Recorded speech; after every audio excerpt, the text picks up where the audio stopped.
Yogita, if other participants are also available, you check their PPTs if they can share it. Okay, so we already have other speakers PPT with Lakhan, so I think that won't be an Okay. issue. We have already I just checked asked that. Lakhan to check once Yes, sir. before we start. And Professor Ghosh has also joined.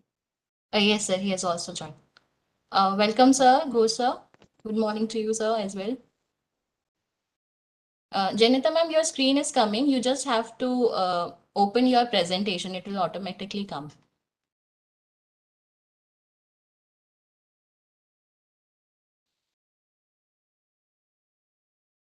Yes, now we can see this. Then I think slideshow mode and it will be good to go, so, ma'am.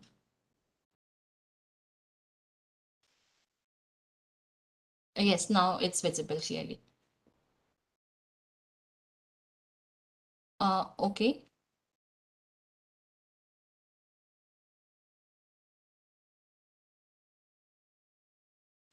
So, Lakhan, I welcome Ghosh sir also, Amir sir as well.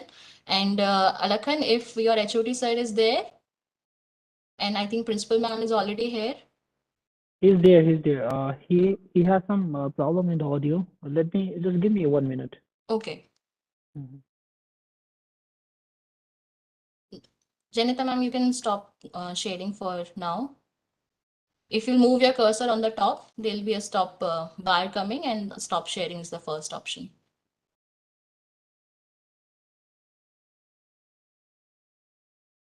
Yes.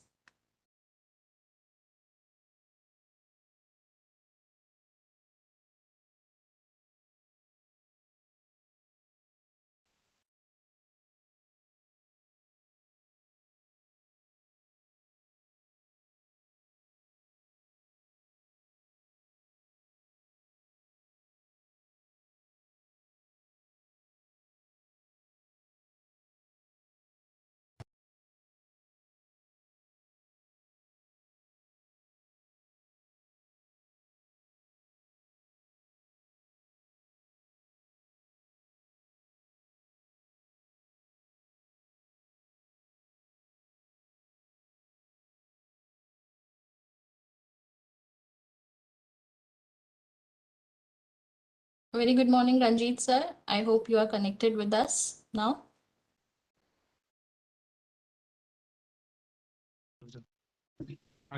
Yes. Yes, I can hear you now, sir. So welcome for this webinar.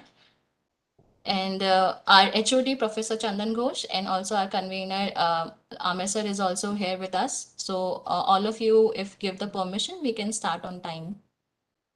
Okay.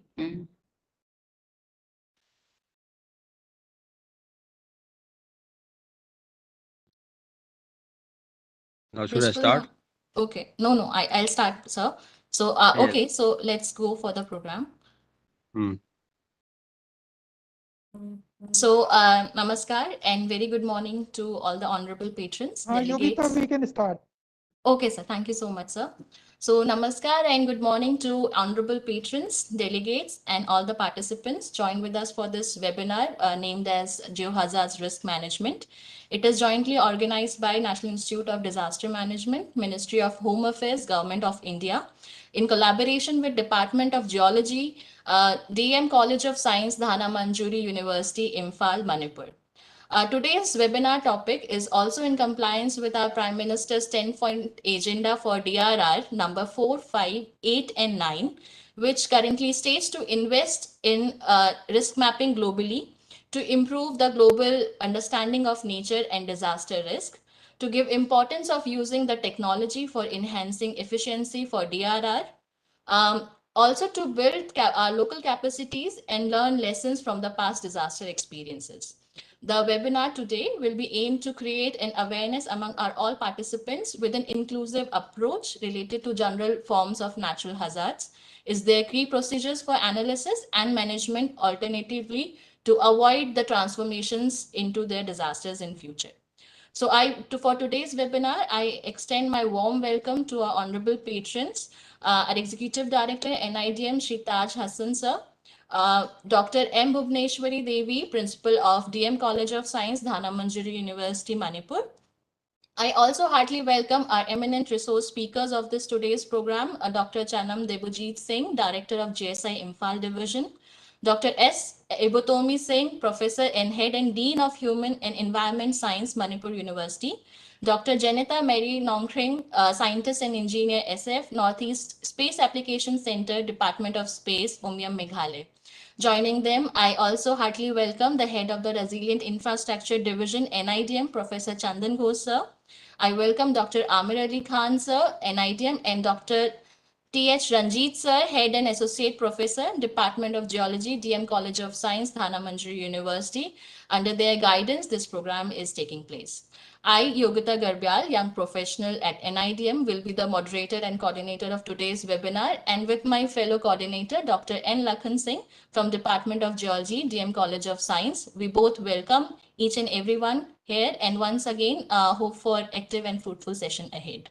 So today, now begin with our inaugural sessions. I welcome the convener of this webinar, Dr. Amir Ali Khan, sir. He's currently the senior faculty member of Resilient Infrastructure Division at NIDM and a trained civil engineer and urban planner. His area of expertise include capacity building for earthquake risk mitigation, especially in urban areas, post-disaster reconstruction, rehabilitation, and mainstreaming DRR into development plans. With this short welcome, I give this platform to you, sir, and over to you.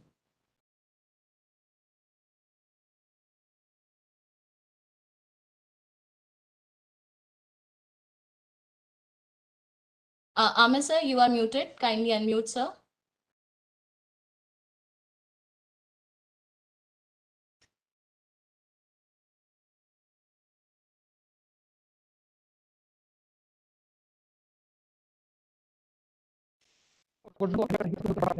Considering the importance.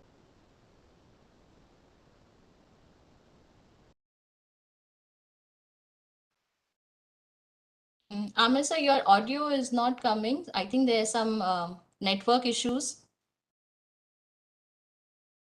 No, is it coming? Sir, it is coming, but it is breaking, sir. Can you hear? Yes, sir. Now I can hear you, sir.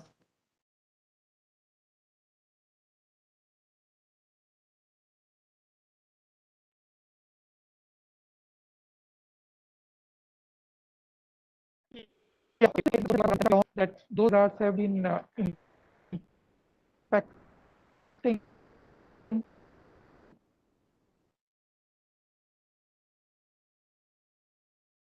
uh, uh, uh, and try to manage the things in a very balanced condition so that the potential of that region is increasing. So we have to look holistically that how in the changing environmental conditions, changing climatic conditions, we have to make a sustainable living, considering the importance of that region, not only from strategic political point of view, but from community perspective. A lot of resources are there and we need to protect them. A lot of infrastructure facilities has already been created in that region. We have to protect that at any cost from those prevailing hazards. And this is our endeavor through this program, that we can sensitize the stakeholders in making and taking a good decision for the benefit of the community at large. And this is one of the objective to sensitize the concerned people. And with this, I just thank the collaborating partners for providing this opportunity and join us in organizing this event. Uh, with this, I just take opportunity once again to welcome all the delegates, all the participants. Last but not the least, I take this opportunity to thank the patrons of this program, our executive director and principal of the college. So with this brief introduction, I hand over to Yogita once again, and take this opportunity to listen to the experts on the subject. Thank you, Yogita. Over to you. Thank you so much, sir. Now I would like to invite our Head of Resilient Infrastructure Division, Professor Dr. Chandan Ghosh, sir. Currently, he is a professor looking after Resilient Infrastructure Division, and he has been a part of this institute from July 2006. Ghosh, sir, is a civil engineer, and he's also done his PhD from IIT Kanpur, and later also another PhD from Ibaraki University, Japan. And his faculty, he has also been served as a faculty of civil engineering at IIT BHU. After that, Professor Ghosh currently works in the area of earthquake, geotechnology, reinforced earth, seismic microzonation, ground improvement techniques in geosynthetics, and bioengineering measures for sustainable development. He has devoted more than 30 years of his career in undergraduate and postgraduate teaching, research guidance, development of teaching tools, and training modules for engineers, architects, town planners. He has published more than 135 papers in reputed journals, conference proceedings, and has been awarded as a recognition to his seminal contribution, receiving Leonard Prize for the Best Doctoral Thesis, CIDC Vishwakarma Awards in 2013, IGSC HC Verma Golden Jubilee Award in 2013, and Lifetime Achievement Award in 2019 from Geotechnical Society, Delhi chapter. With this short brief, I welcome you, sir, and over to you, go, sir.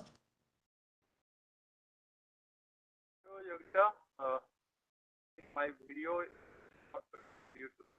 Sir, your audio is very low. If possible, sir, can we increase the audio? Now it is okay? Sir, it's still same.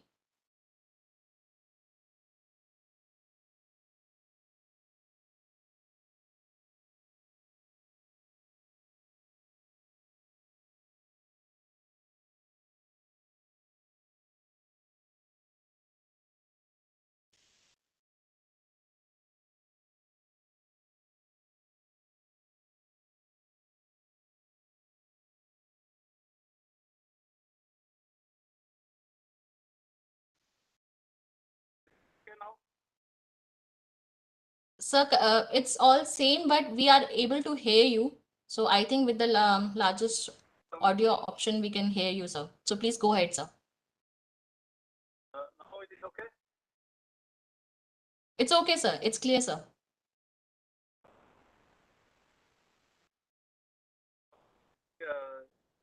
My program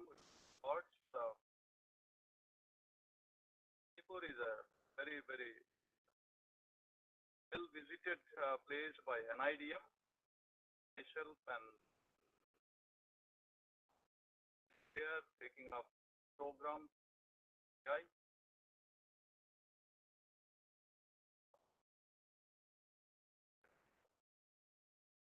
I think we have taken. Yogita, we can't hear Professor Ghosh. So what we can do is we can ask Professor Ghosh to speak slightly later on when we can have improved connectivity. And in the meantime, we can proceed further. Something. Okay, go, sir. You can join with us with the better connectivity if possible, sir. No problem, sir. We can't hear Ghosh, sir. Sir, he is audible, but the voice is very low actually. Yeah, but it's Okay. not properly coming. Yeah. Yes, sir. Yes, sir. So, okay, sorry for all these technical issues. Now, moving ahead, I would like to welcome Dr. T.S. Sanjeet, sir, for his introductory remarks. And he will also tell about the current scenario of the Manipur state. Before he starts, a brief bio of Dr. Ranjit, sir, is that he is currently the head of DM College of Science, Department of Geology, Dhana Manjari University, Manipur. And he has been serving here since 2018. Sir has done his bachelor's and master's in the Department of Earth Science, Manipur University, and has held his PhD in ophiolite petrology and geochemistry of ophiolites between Singcha and Sangchuk Ukhrul district of Manipur. His experience consists of being a research associate in Department of Earth Science in Manipur University, later on to as lecturer in geology from Department Imphal College, readers and HOD of Department of Geology, Thaubul College, and also the Associate Professor of Geology Department, DM College of Science till today. So with these few words, I thank you, sir, for joining with us and also collaborating, and over to you. Yes. Good morning, everybody. Yes, I'm Dr. Ranjit speaking. So it is very outset. I would like to thank NIDM for extending the cooperation to work together, and I thank all the officials of the NIDM to extend further if today's webinar is successful. So this our state of Manipur is geologically very recent formation, and we faced a lot of natural hazards. Mention may be made of earthquake, which falls in the 5 zones of the country, and landslides, which are very much frequent as Manipur is a monsoon fed area. So Manipur is one of the best place for studies of these natural hazards like earthquake and landslide. Again, our Manipur is served by national highways. These two are often disconnected due to landslide. So we can remember landslide, the heavy landslide, or what we call commonly mud flow, which took place in the year 2004 in Gopibung in the Kabupi district, and the earthquake that happened in the year 2016, which occurred in the Tamil Nadu district.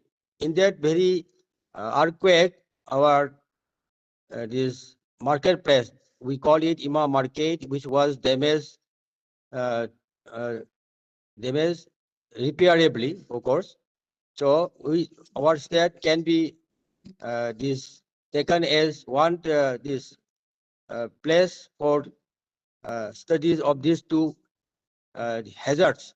So I hope today's webinar will highlight many issues in combating this disaster management risks, and we can reduce by collaborating with the experts and academicians and researchers and all stakeholders, and to build and enable to build up a strong this capacity and can sensitize the peoples for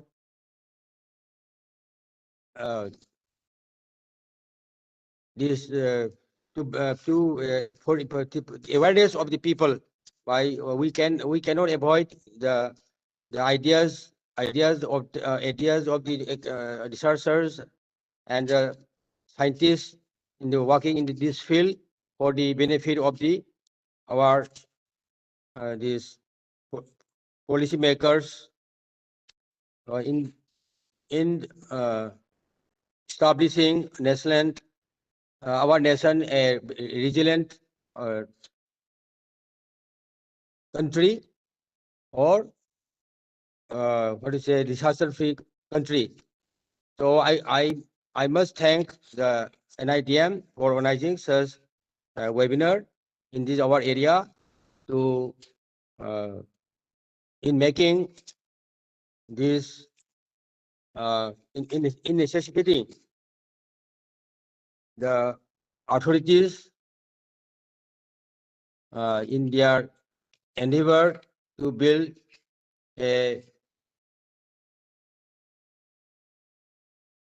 successful conduct of the disaster risk management in our state. So with these few words, I thank all once again. Thank you so much, Professor Ranjit. It's indeed a pleasure to listen to your kind words. Just for information of the team from Manipur, as well as for all the participants, myself and Professor Ghosh has been to Manipur several times, and we have conducted a number of programs there for capacity building of local administration, local people. And through webinars as well, we have been constantly organizing activities to build the capacity of local resources. Simultaneously, just for the information of the panel and all participants, we have just compiled one study as that Professor Ranjit has just mentioned, that Manipur earthquake, last big one. That report is under publication stage and which may be available very soon. Okay, So, but unfortunately, the study time of this for this report was covered by Corona as well. So we could not take the field visit, but whatever is available from secondary resources or sources, we have compiled that information and coming out that publication on Manipur earthquake and some lessons learned. You have also mentioned about the IMA market, which is definitely the very prestigious place in Manipur and Imphal township. It's full of activities, but unfortunately that earthquake has impacted not only the IMA market, but various buildings, including BSNL, Central University of Agriculture, and other places. Myself and Ghosh Saab had visited some affected areas as well, affected buildings as well. But I am really happy that IMA market has been retrofitted, and I hope it will provide substantial infrastructure facilities which has come over the period of time in that region, which is a very big facility, and accommodating that market and IMA, that mother's market. It's definitely a big place, and we shall try to protect not only the IMA market, not only the BSNL building, not only the Central University, almost all infrastructure facilities from those natural hazards.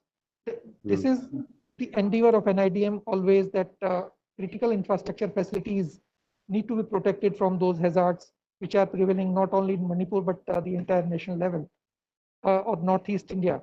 So with this objective, we are organizing this, and thank you so much, Professor Ranjit, for providing that insights into the program and the Manipur local hazard profile. So Yogita, we may proceed further from here. Right, Thank sir. you. Thank you, sir. Thank you, Ranjit, sir. I think, Ghosh, sir, you have joined again. So if you are there, we can check again with your audio. Otherwise, we'll proceed, sir. So you are muted. Kindly unmute, sir.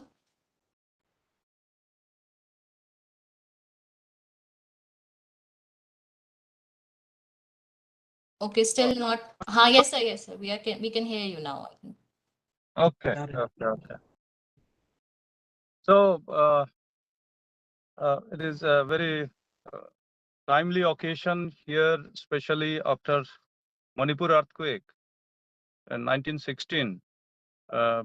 We visited there along with JNU team in Manipur and visited in fact, the epicenter of that we have visited there.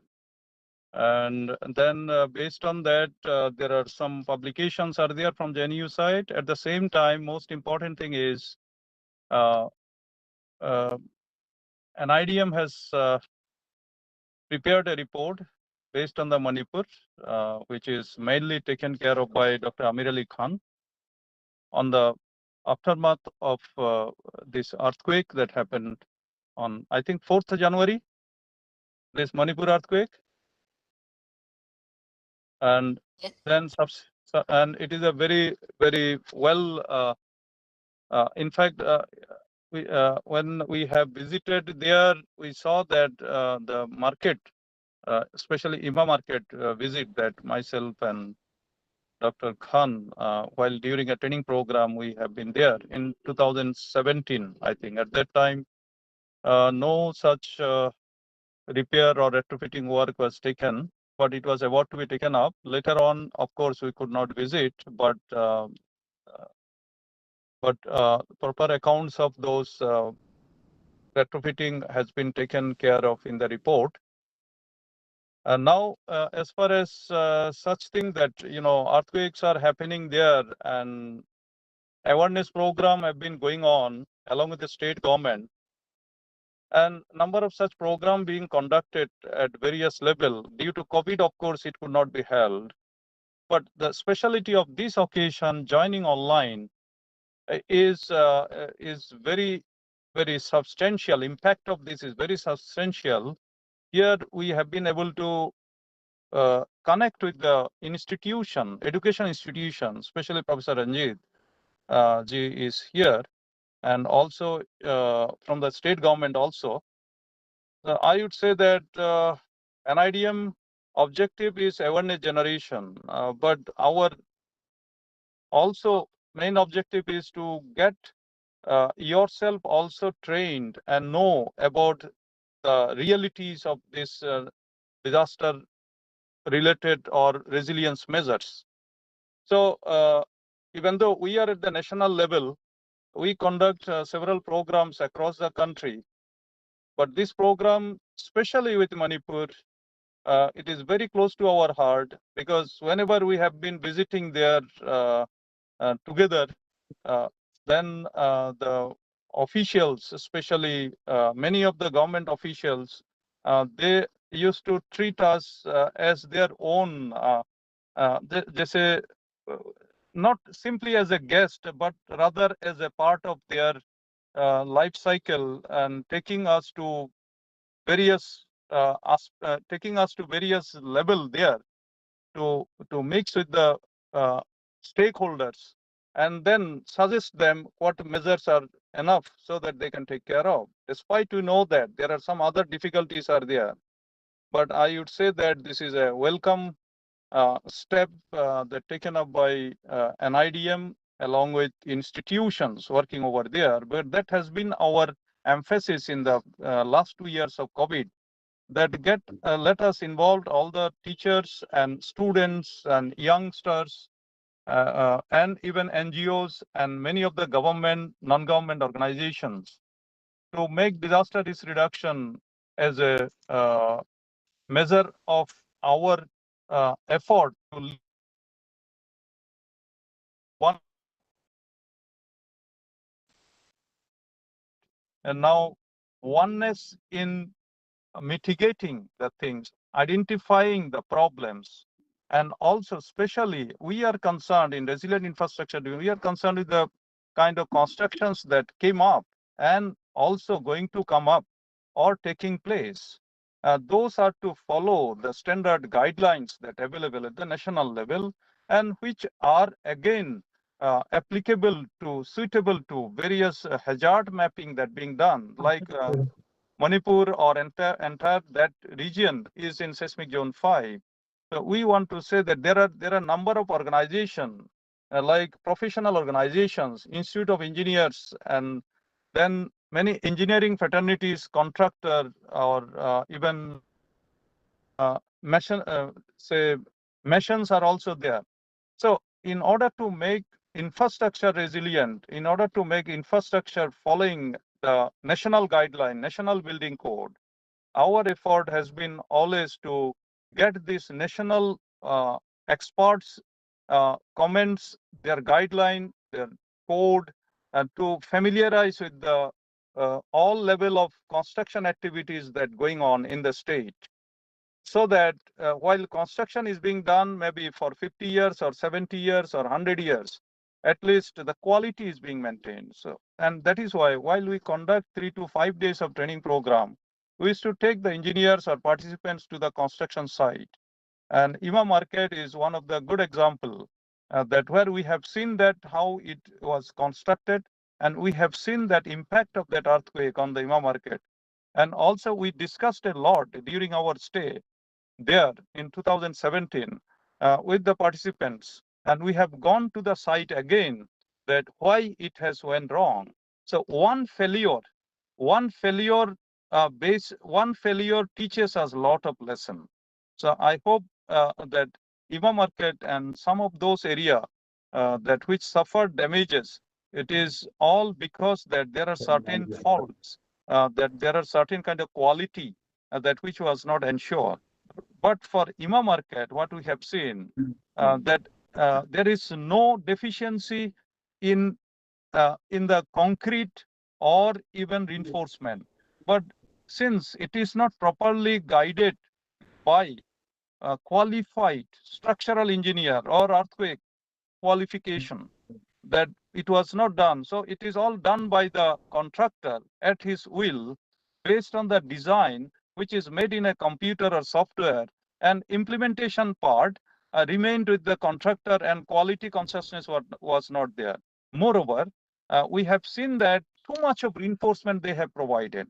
So I would rather say that earthquake resistant construction, or for that any kind of resilient measures, it is to be just like that. It is not to be too much, because we say that more reinforcement you provide, structure will be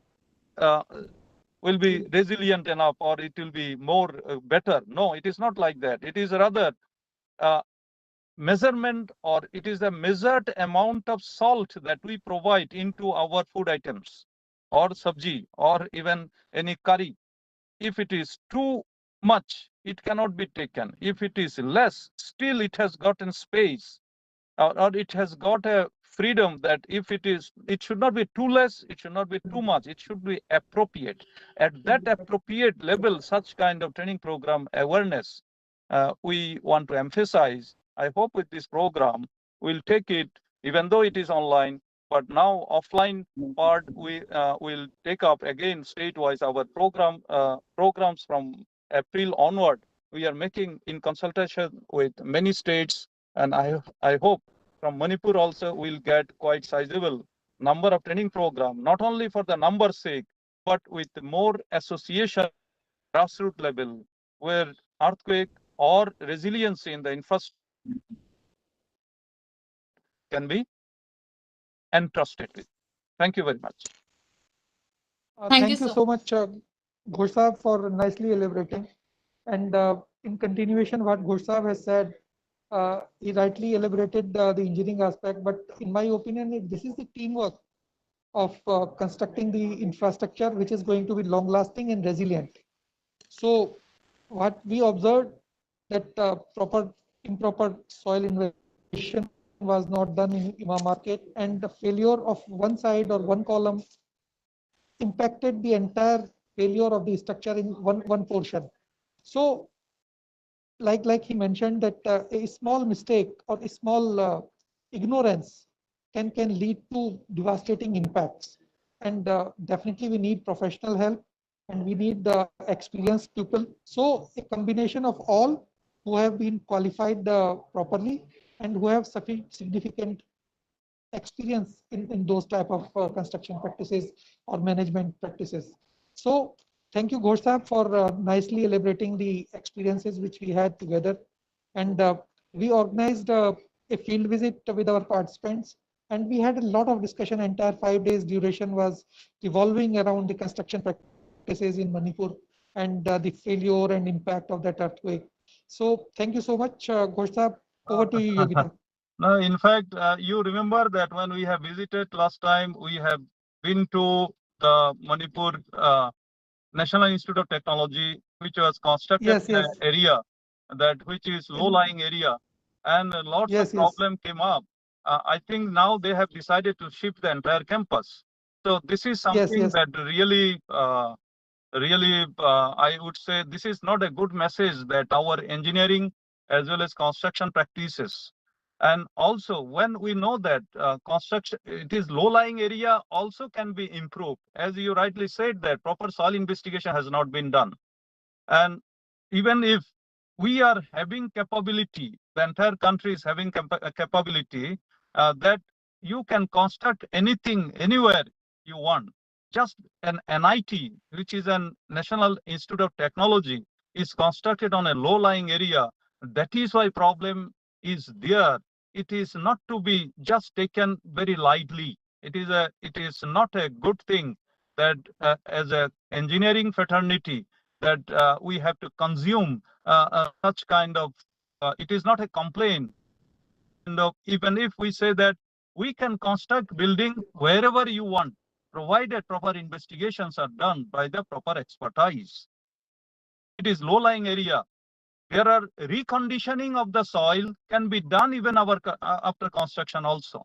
And in fact, we have visited many other buildings nearby after visiting the NIT campus. But we saw that in most of the cases, proper expertise are not looked into. with proper expertise, even same, you should not have to shift the entire campus, because that can be improved again. So it is very much required. Before going for any construction, there are certain guidelines are there, reconnaissance surveys are being done, proper inspections are to be done. So with the qualified experts in that area. And that's why, Ghorsab, if you recollect, and the participant, many of the participants are known in the group, that we always emphasize risk-sensitive land use planning or site planning. That unless you identify the risk sensitivity of the site itself, you are not justifying the project. So NIT in Imphal is one of the classical example where we have not gone for risk sensitivity of the site allocated for that, and that is the reason that within few years of construction or establishment at that particular location, which Ghursab has mentioned, we have to shift it, and this is a very standard problem. You see the critical infrastructure facilities like railway lines, like airports, like hospitals, like schools. Those are all constructed on those areas which are not suitable for that type of construction. And in the recent past, in floods, several of airports have been submerged. So this is one of the important aspects, that besides geology, besides engineering, besides everything, we have to take consideration of this sensitivity of the local sites, local site planning and land use planning. So with this, I request Yogita to move further. Thank you so much, Ghorsab, for nicely remembering the experiences in Manipur and Imphal. We had a very live session of over 5 days, and to the Manipur team, as Ghorsab and myself had been several times. We didn't remember how many times we had been there, and we have a lot of friends there, and a lot of participants do keep on interacting with us till now. Like Mr. Tomby in CPWD Chief Engineer. I don't know whether he has retired or not. And Professor Singh, yes, one of the professors in that geology department in degree college, and then that person in SDMA who used to invite for engineering courses in municipal corporation. So we have several very good friends there in Imphal, and we have very fond memories, and we will love to come again and again, and we will definitely interact with the Manipur team as well, Manipur University team as well. So thank you so much all for this nicely providing all these facilities. And over to you, Yogita, because we have a lot of experience. We can speak throughout day with our experiences, which we had gathered over a period of time. But we want to listen others as well. And definitely, we are looking forward for a proactive session. Thank you, Ghorsab and other team members. Over to you, Yogita.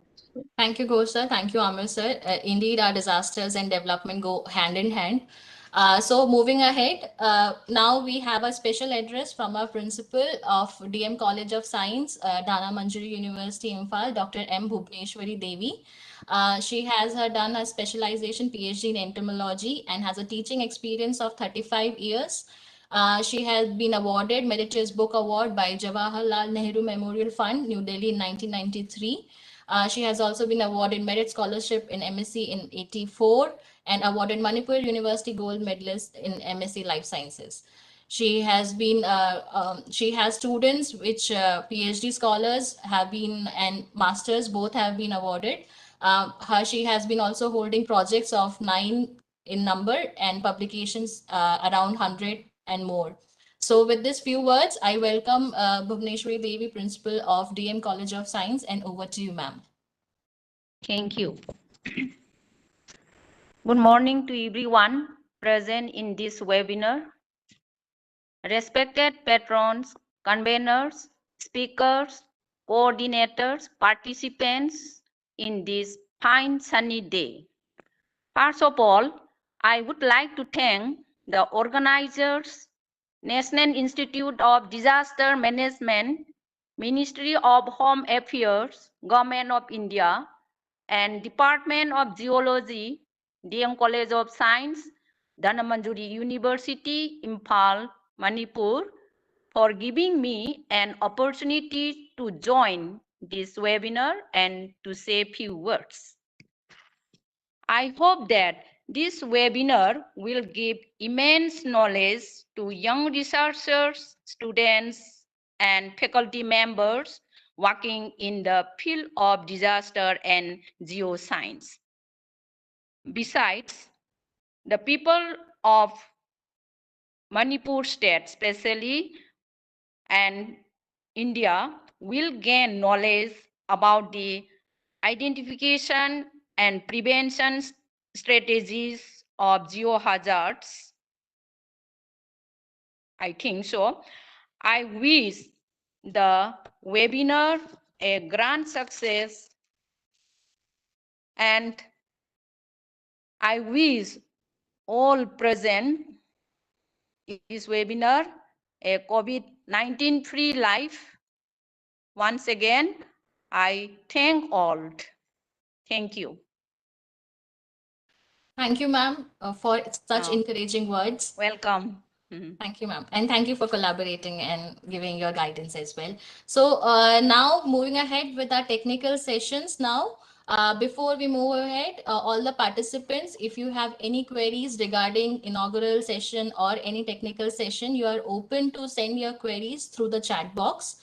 So once we have held all the sessions, in the end, we will take all of your discussions and with our panelists, all the questions and the discussions, whatever you are having. If anyone want to speak in person, they can raise their hands, and if time permits, we will be taking that as well. So with this, now moving ahead with the technical session. The first session is from Dr. Chanam Debojit Singh, Director of GSI Imphal Division. He was connected with us, but currently I think he has some technical issues. Lakhan, could you check? In the meantime, if Janita ma'am, if you permit, then we will start with you. Yogi, Yes. sir will be giving his talk from my account. So he's with me Okay. right now. Okay, fine. So before Debojit sir starts, so just a brief introduction to him. As I said, he is currently the director of GSI Imphal Division, and he's been entry to continuous this service as geologist from 2000. His appointment to the post of director from 2016. So in academic qualifications, he has done his master's in geology and postgraduate diploma in computer applications with PhD in sedimentology, petrochemistry of the Zangs between Imphal and Mao, Manipur. His experience outside GSI, he has been working as a part-time teacher in Department of Earth Sciences, Manipur University. And also in the past, he was also the principal investigator under the Young Scientist Scheme of DST, New Delhi GOI. For the project entitled Lithostratigraphic Framework of Deposition Environment of the Zang between Imphal and Mao, Manipur. In GSI, he has an experience completing more than 20 items and projects related to landslide and environment geology projects, more than 32 projects related to mineral investigation, geological quadrangle mapping and landslides.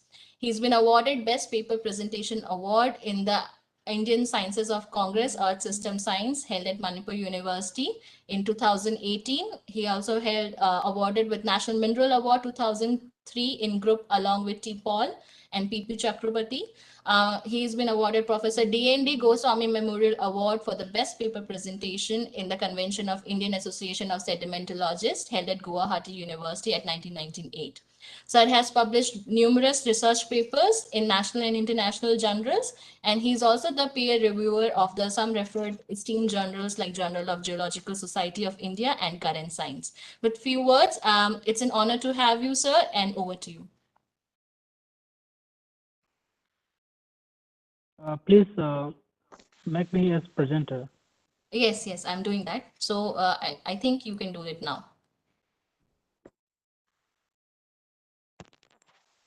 Is it visible? It's loading. Yes, it's visible now. Yes, it's fine.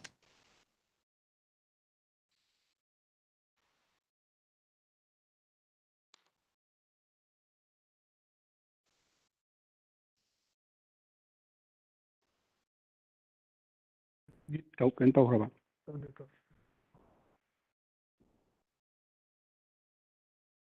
Thank you, Madam, and good morning to you all. Myself, Dr. C. Debodhi Singh, Director of GSI, but I'm giving this presentation from Mr. Lakhan, who is the coordinator of this program, because my system is having some problem. So, respected patron, conveners, then other speakers, coordinators of these programs, and participants of these programs.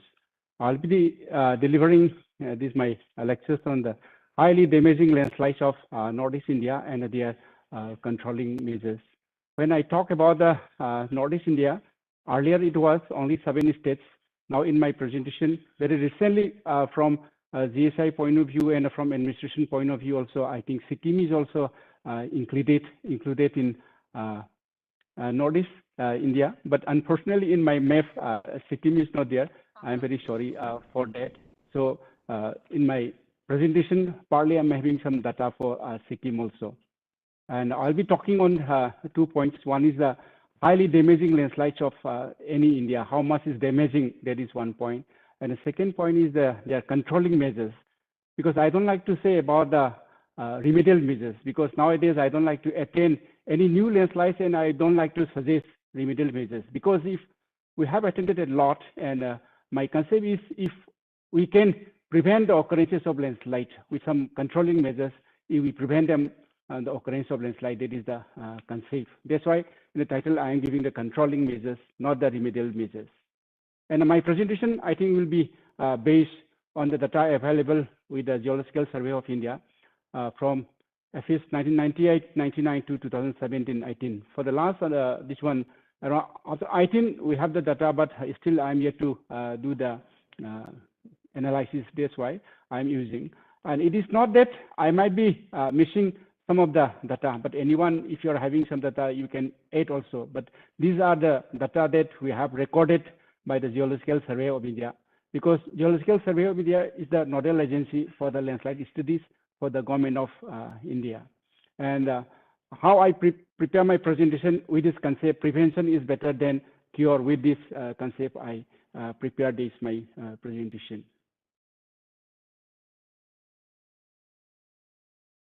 I can. It is not changing.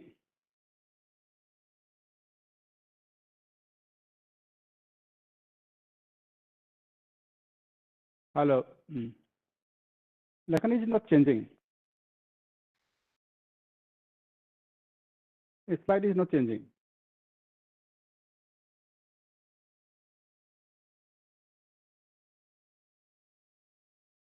Okay. The objective is solve the landslide related problem, but as already I have mentioned, I don't like to do any postmortem now. Already we have attended many landslides, and my concept is, I think, how to prevent the occurrence of landslides. I think to do that, I think 2 things are very important. The first point is understand the already occurred landslides.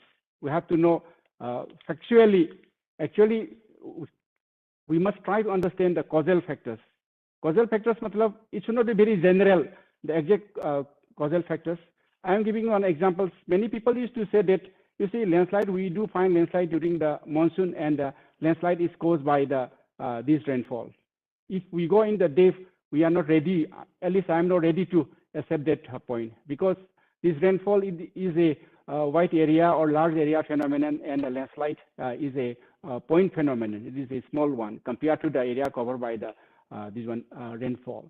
So if somebody asks if particular landslide is caused by the rainfall, why it is occurring in a particular spot, in a small spot? So it should have occurred in other areas also. That's why I don't like to agree. It may be true, but it is not truth. That's why we have to understand the causal factors. We have to find exactly what is the #1 causal factors. And the second point I would like to say is that the landslide signatures is very, very important. The point is that I would like to say landslide does not occur suddenly, because just like it is a born of a child, I think when a child was born, at least 9 to 10 months preparation is there. Likewise, I think for the different landslides, they have the preparatory stage.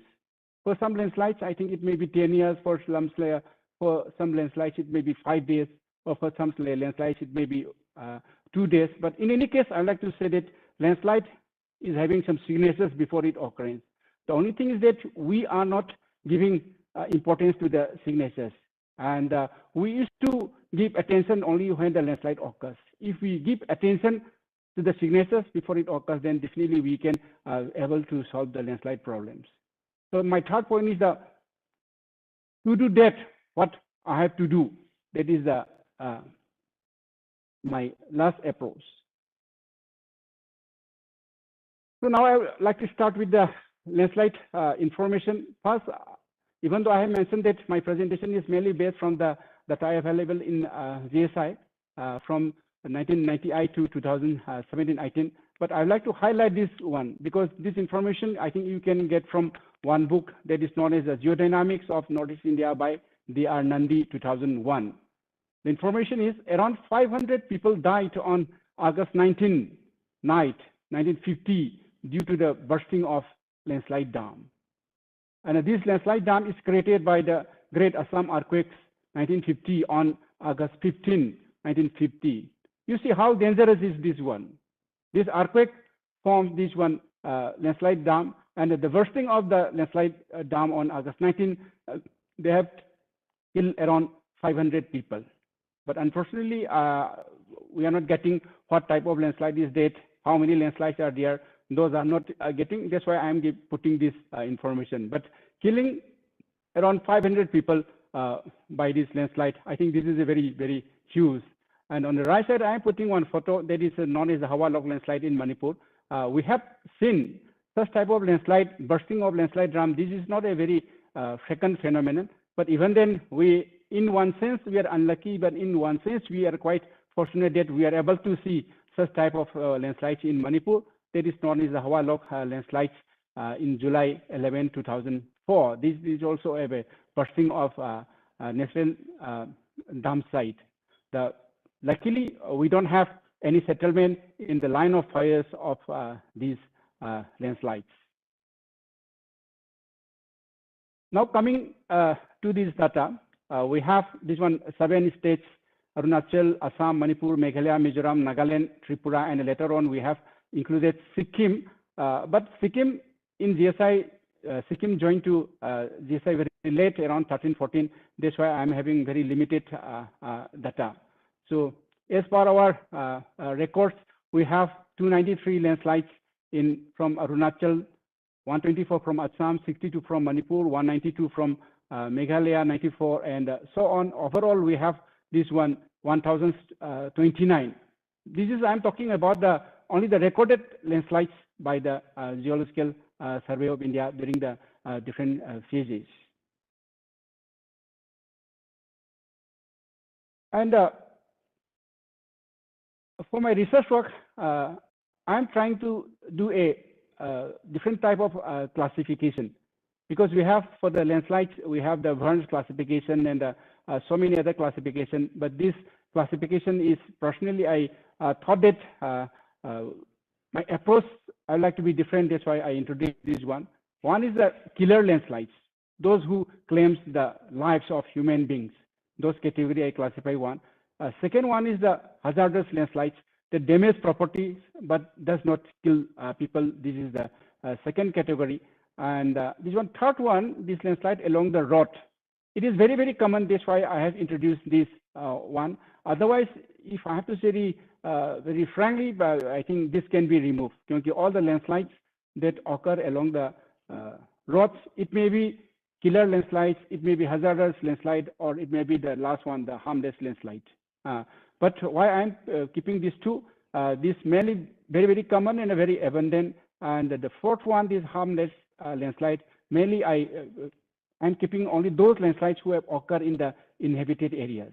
So these are the 4 classifications, and I'll be concentrating on the first one, disasters or the killer landslides.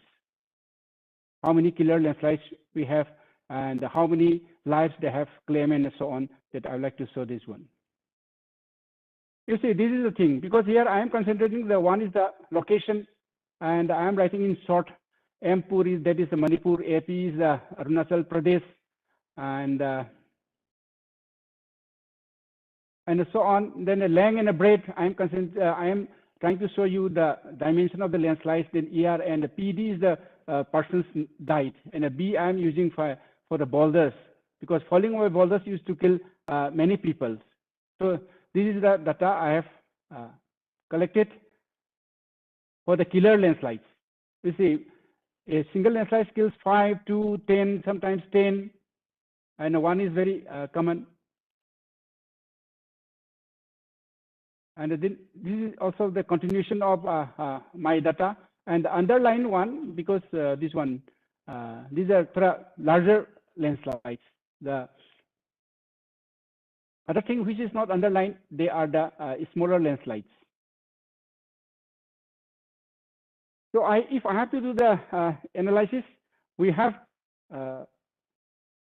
overall 787 lives have been claimed by this one landslides, but Usime we are having this one 500 in 1950. If I remove my data, is we are having 287 lives have been claimed overall, and in the year 2016 we have the maximum lives have been lost in the year 2016.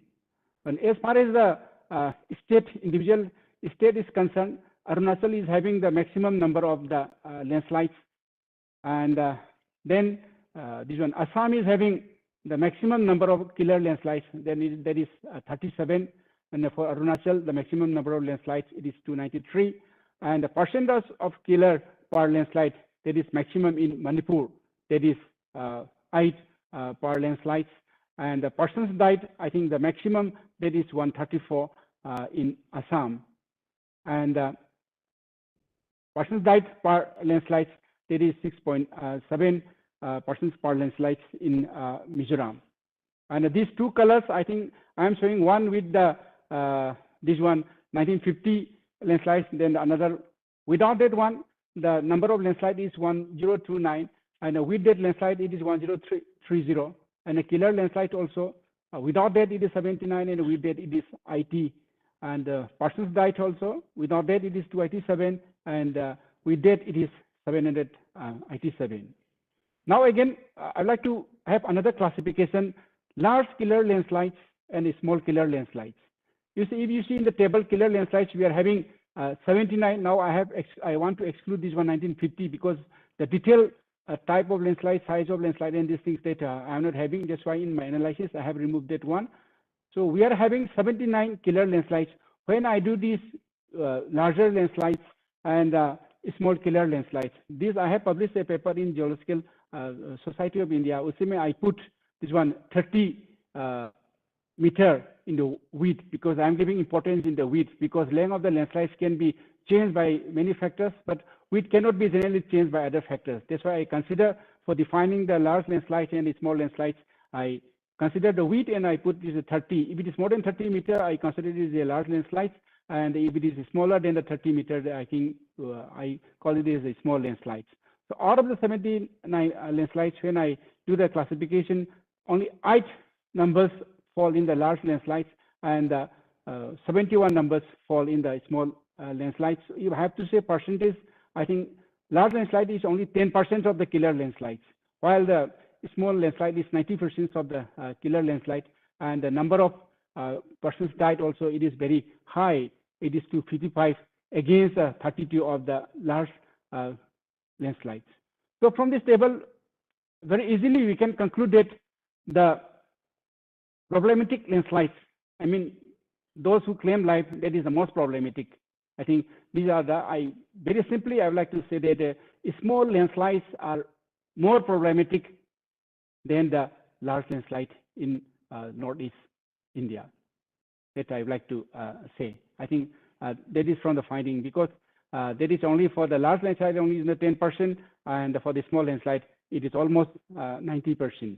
So it is more dangerous. And in terms of lives claim also, the large landslides, they have claimed only 32 people, 30%, and for the small landslides, they have claimed 255 lives.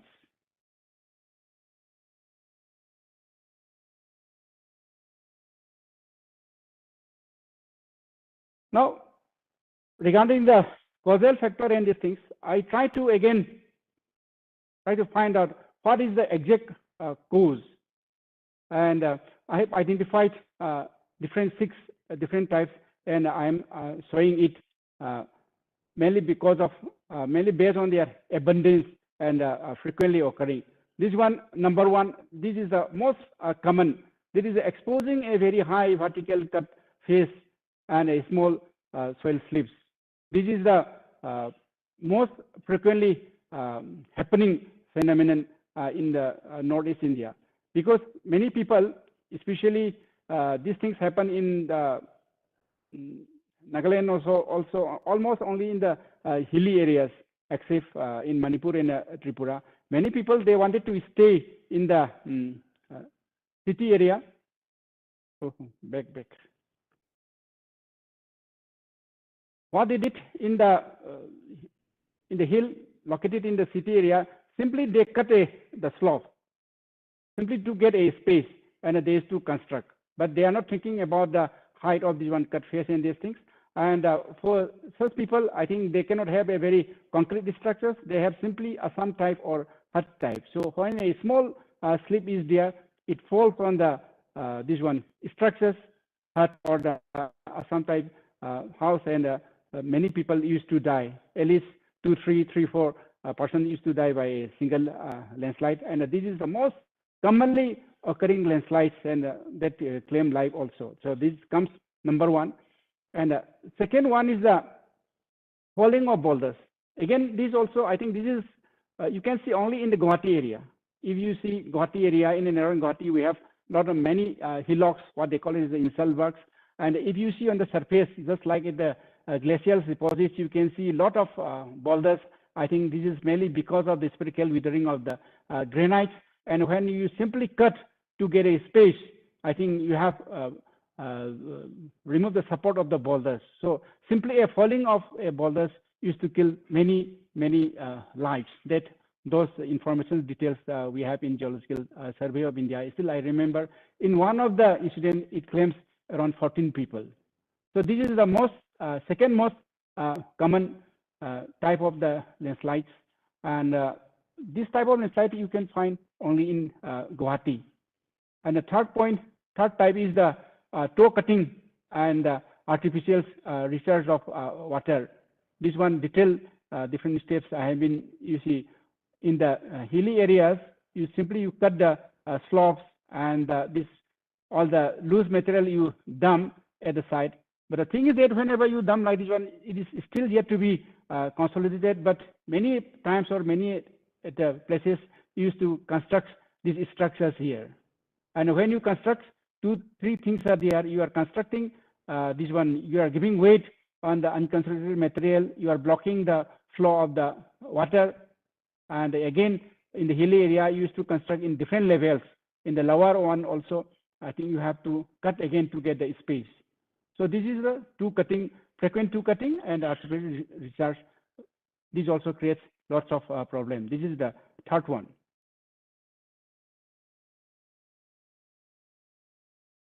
This is the fourth one. I think there is the daylighting of the vulnerable plain. Even in Manipur, I think this one in 2009 or 10, they have claimed 6 IRB personnel, that is army jawans. While that is also moving, while they were driving, this material falls on their vehicles, and the lives of 6 jawans was lost. And this is here, one is from the rocky area, and one here in the debris area I'm showing. So this, it comes in the fourth. And if one is the blocking of surface water and addition of weight on edge. I think this is also very common in the hilly areas. You see, in the hilly area, we used to construct the different houses in different terraces. You see, earlier it was lighted. The moment you construct this one, because that is in Shillong, while I was in Shillong, I was able to see these things from my bathroom window. That's why I'm giving you the exact date and these things. In the year 2006, by the end of 2006, they have constructed one bathroom complex. When you construct this one, 2 things happen. You see, when you construct, it blocks the free flow of the surface water. And the second point is that it adds weight on the edge. When you block the free flow of the water. Stagnation of water is there, and so it definitely percolates. So it lets the over saturation of that area, and with that addition of lots weight on the edge, I think landslides happen, and they used to kill many people. This is, it comes fifth in rank, and the last one is the artificial recharge of water and a faulty construction of wall. This is very, this is also very frequent, but I think rank-wide is come 6. You see, many times we are seeing this one construction of wall at the site of the construction. The only thing is that I think you might be having walls, but generally they are not weeping, mainly because of the faulty backfilling. And another one is that if in the hilly areas, if towards the upslopes you have some area where stagnation of water is there, that is a big problem. So that's why we call it the artificial recharge of water and a faulty construction of water. So these 6 types are very, very common, and the 6 types I have shown, I think I'm giving 1, 2, 3, 4, 5. I think it is based on their abundance. And it's still very interesting, not very common, but it's still very interesting. That's why still I'm showing you this one. This is in Tura, the first one, piling of mudfill gunny bags. You see, again I'm repeating, the people in the hill area, they reside in the different terraces. The persons living here, he is rich, he wanted to have a concrete construction. For that he has to have the foundation. Whatever the material he has taken for the foundation, where to keep. So he simply fill up in the cement bags and he pile up. Unfortunately, rain comes on July 7. Then because of this piling up, this one stagnation of the water is there. When the stagnation of water is there, when the pond is formed, water pressure is to develop, and this one pressures, I think, moves all these mudfill, this one bags, cement bags, and it killed around 14 people in Tura. It was a big hangama. So it is not frequently occurring, but this is very interesting. The person is staying in hills areas, I think they should know this one. And this is also very interesting. Even though the live was not claimed, it was in the year 2010, and it is in Imphal Estate. You see, the person is staying here. He was not having the space, but he wanted to get some space here. Otherwise, the area was quite stable. He have a wall construction of walls, and he fill up everything with the soil. And he did the construction by December 2009, and by March 2027, 2010, the heavy rain during the night, I think that is the first rain of the year, and the wall collapsed and it damaged the house. Luckily, I think no lives was claimed. You see, one stable slope was we met unstable because of our lack of knowledge. And this is also very interesting. Only 2 persons were killed, but not very frequent. You see, this much 40-meter height is there. I think this is in the riverbed. One small house was here, but here road is there. Here he wanted the person residing here. He wanted to construct one concrete structure. That's why he was digging for the foundation. But unluckily, rain comes and you see it was filled with water. And now on the towards this side, I think it is very thin. So when you have this water, the water pressures bursted the wall on the right side, and it collapsed and it kills 2 people. You see, such things also happen in the hilly areas. I think it may not be very common, but I think, but it is interesting to know, and we have to know also, not only the interest. So if I have to sum up about the killer or disastrous landslides of the NER, maximum of the killer landslides are small in size. That is 90% of the killer landslides are the small landslides.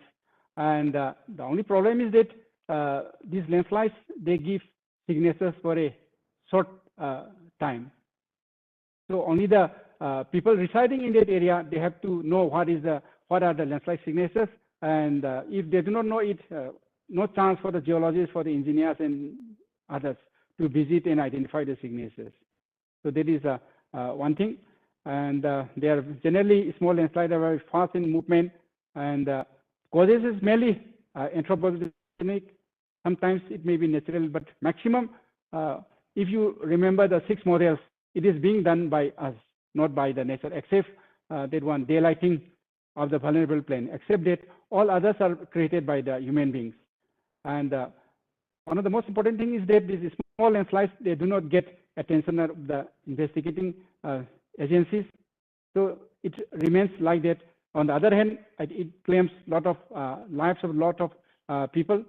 And one of the most interesting point is that it affects only the economically weaker strata of the society, because the small slips that fall, I think it may not able to destroy concrete structures, but they are able to destroy this one, a small hut or some type of house.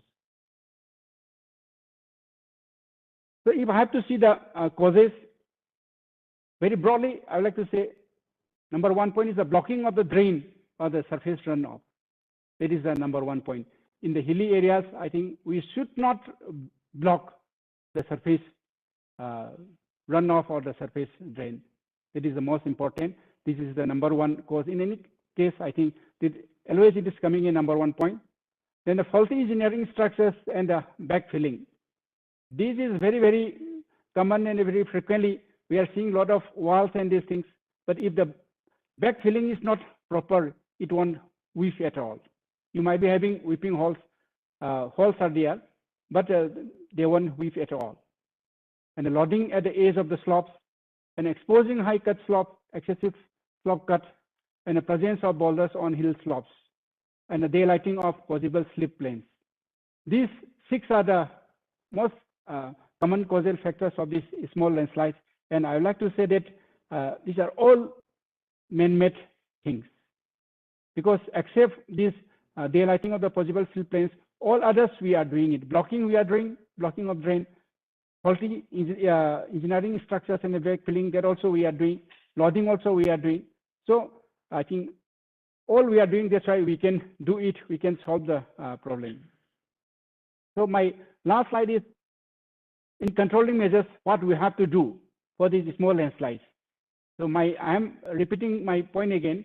Small landslides are creating a problem in the Northeast India, and for this one, we don't have any direct role for the geoscientists and the engineers, and no geotechnical properties like C5 factor of safety. These things are not required, because they claim only the economically weak strata, and these are very small landslides, and they are not going to construct in that area all the concrete structures and these things. That's why C5 and these things does not come at all. Then what we have to do, because we know that there is no role for the geoscientists and the engineers also directly. That's why the role is for the local people. They have to understand the basics of the hill slope utilization, how to utilize the hill slopes. They have to aware. The people residing in the hill areas, they have to understand the basics of the hill slope utilization, because in the plain areas we can use the our area the whatever way we want, but in the hilly areas they cannot do whatever they like. So again, I am repeating, drainage surface runoff should not be blocked on the slopes. If you block, I think there will be percolation, then stagnation of water, so oversaturation will be there. So definitely it will lead to the instability. Avoid the slopes where boulders are exposed. If boulders are seen, I think better not to construct in those areas. It is very, very difficult to protect the boulders. And the area where daylight or vulnerable plane is seen must be avoided. Support wall, the basic concept is simply you make a wide base and inclines towards the slopes, and you do the proper backfilling. Backfilling matlab the towards the lowest part may you keep large boulders, then you comes upward, you slightly increase, and on the top you put some soils. If you do like that, there won't be any development of pore pressures, and all the weep also will be weeping properly. And exposing a very high vertical face should be avoided. You do either terracing or benching, or if you want to do scientific, you can go over systematic cutting with some formulas and these things. And the pillars or piles tied to the bedrock is far better instead of the cutting. And during monsoon, watch for the slide signatures. So this has to be done, all these things, by the local people, not by the geoscientists and by the engineers. And I think this can be done through awareness program, and or by making landslide a part of the school education. Like most of us, we know that how to give first aid when something happened to our health. Like that, if you can make a landslide a part of the school education, you can help in solving this problem. Otherwise, you try to, if you can organize a lot of awareness program, what are things to be done by the local people. Because for the small landslides, it cannot be done by the geoscientists and the engineers. And second point is the construction should be regulated. Freedom to build houses is one likes, and where he likes need be regulated through a land use regulatory act. This is very important.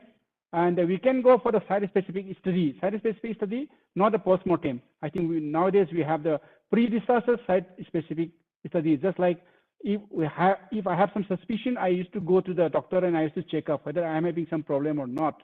Like that also for the slope stability analysis, we can do that also. So these things can be done. So that if we do these things, I think definitely we can prevent the occurrences of the smaller landslides, and there won't be any problem for the landslides in Northeast India. With this, thank you. Thank you so much, Debojit sir, for sharing all your experiences with our participants and us. As you have rightly said, that culture of prevention is need to be adopted now and not the remedial measures. So at NIDM also, we are focusing on this and awareing our participants from various backgrounds, from all the sources, from local community to even to the other stakeholders, like the state governments and everyone, so that this message can be reached to everyone. So thank you so much, sir. Once again, any questions to you, if it arises, we will take in the end. Hopefully you will be there with us. Now moving ahead with another session, technical session 2. I think there is some issue with Ibutomi sir joining. So we will move ahead with Janita ma'am. So let me give you the sharing rights. So before Janita ma'am starts, a brief introduction. She is currently the scientist engineer SF at Northeast Space Applications Center. And ma'am has done her PhD in geography from Northeast Hill University, Meghalaya, and has 18 years of experience in the field of geospatial technology application for urban and regional planning, natural resource management, and disaster management in northeastern region of India. Her lead projects include subjects like urban and regional planning and hazard risk vulnerability assessment as principal investigators being carried out by NISAC. She has been awarded Gold Medalist Award at 2000 in MA Geography. She has been awarded the May Sherfang Award in Merit 2001, ISRO Young Scientist Merit Award in 2011. With these few words, I welcome you, ma'am, and over to you. Thank you very much for the introduction, and good afternoon to everybody. This is Dr. Janita from Northeastern Space Application Center, and the topic which was given to me was on the risk and vulnerability assessment, which I am working currently in these type of studies and for various projects in various parts of Northeastern states, in particularly Meghalaya and now Tripura also we are going to take up. I would like to thank the organizer for giving me this opportunity for sharing my experiences with the large group of researchers, students, and other high faculty from the educational institutions and also from NIDM. Thank you very much. And before I start, I would like to show to you what I have put on my slide is the northeastern states which we have.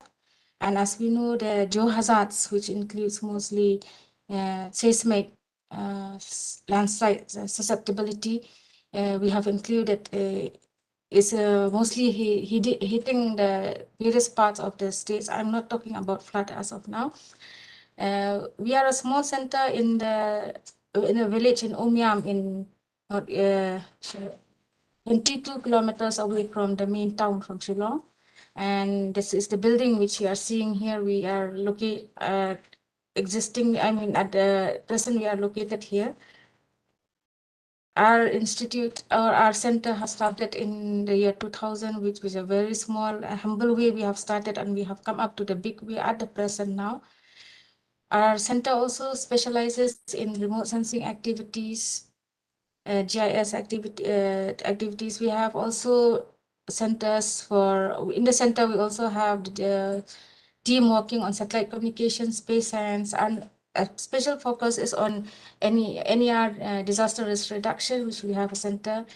And also our center is a center of training, especially giving the capacity building in all these various activities, catering not only to the northeastern state, but also the other parts of the country. So with this, I start my presentation. I would like to cut it short because I see the time is already running out. So we have when we define the vulnerability, there is no definite definition. So I would like to say that in a simple way, when we talk about vulnerability, we talk about exposure of the element at risk and how the resistant it can be, and what is the resilience of the particular system as a whole.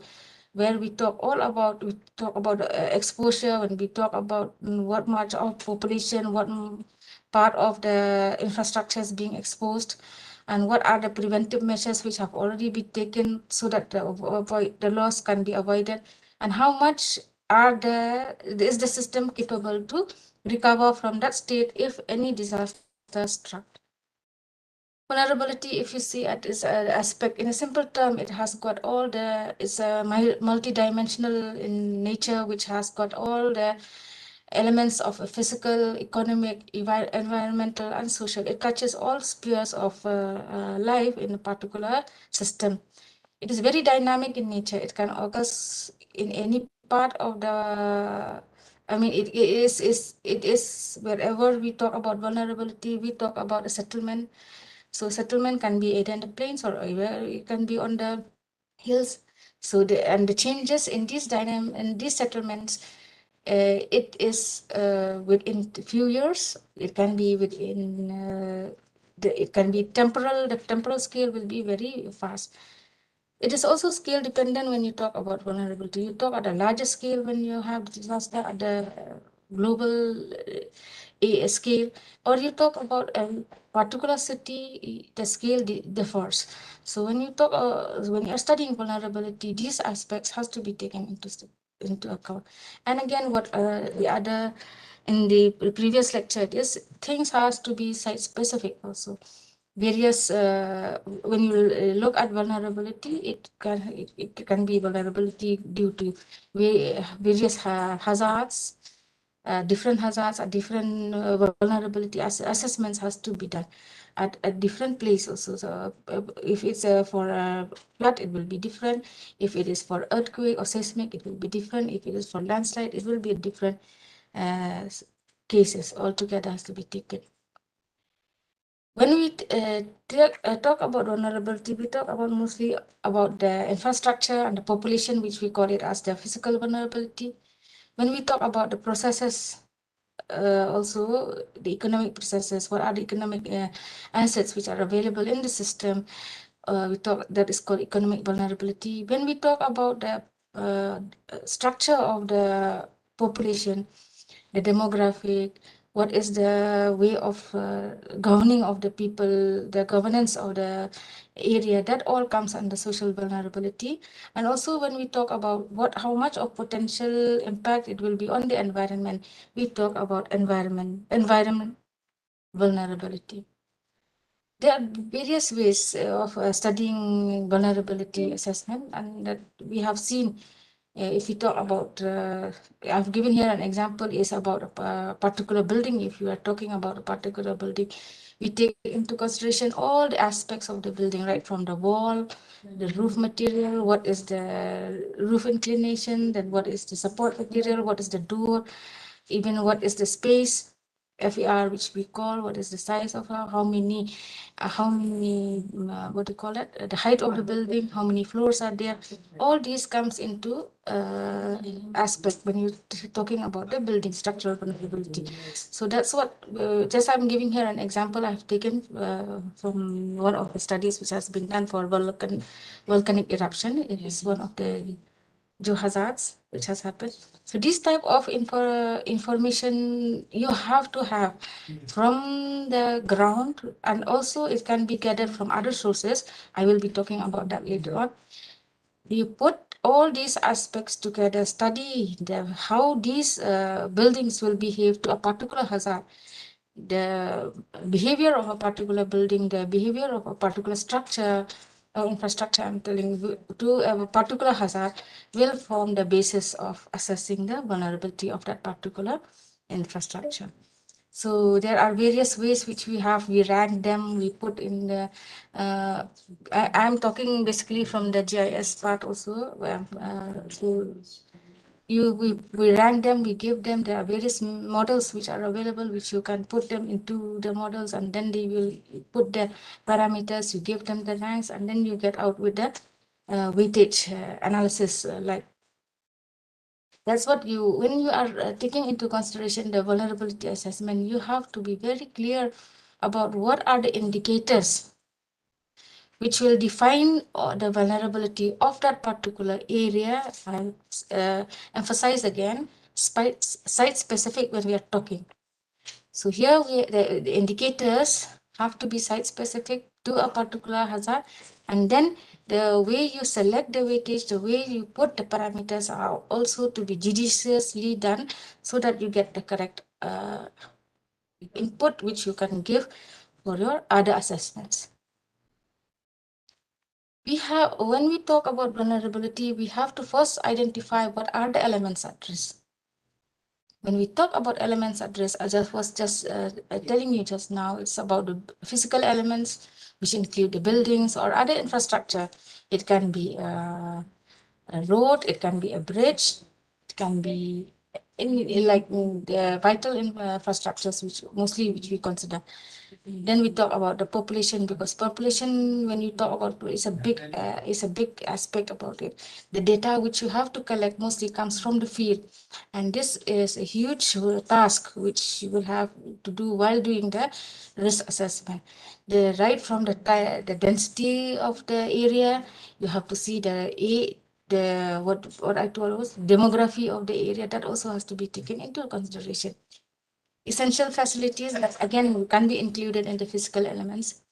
Then when you talk about transportations and lifelines, that I have already put in one column in the left side.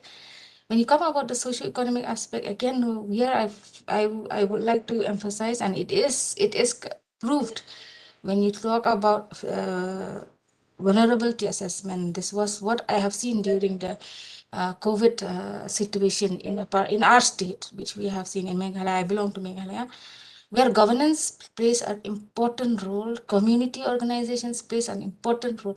So here also, did you see, if the governance is in place, the community participation is in place, that is also one of the important aspects which has to be considered. So this type of information while doing the assessment also have to be taken into consideration while you are doing the vulnerability assessment. In the economic activities, we are telling is that mostly when you look at our northeastern states, we have the economic activities which are, we can say we are in the developing stage or underdeveloped stage. So these factors have also to be considered while you are putting the indicators. And then other like environmental elements, these are also important because we are in the ecological and the northeastern states. If you look at all the states, we have our own ecological, what do you call that?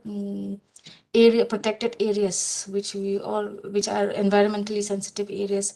We have many natural environmental areas which are of very high, I want to say means the importance. So these are some of the elements at risk which I have put in, and it can be added based on the requirement at a particular time for a particular place. Being a person coming from the background of remote sensing and GIS, and also for urban and regional planning, I would like to emphasize that we have a wonderful tool with us, which is available now at the current stage. We call it as the remote sensing data, which is available to us. The beauty of this is that at present, in the country and at the international level, the data available to us is such as that we can get the optimum information from the data, satellite data. This is a very small town. The satellite data which I'm seeing is a small town in Meghalaya, which is we are now doing the study on this for hazard risk vulnerability assessment. see how much of the information you can get.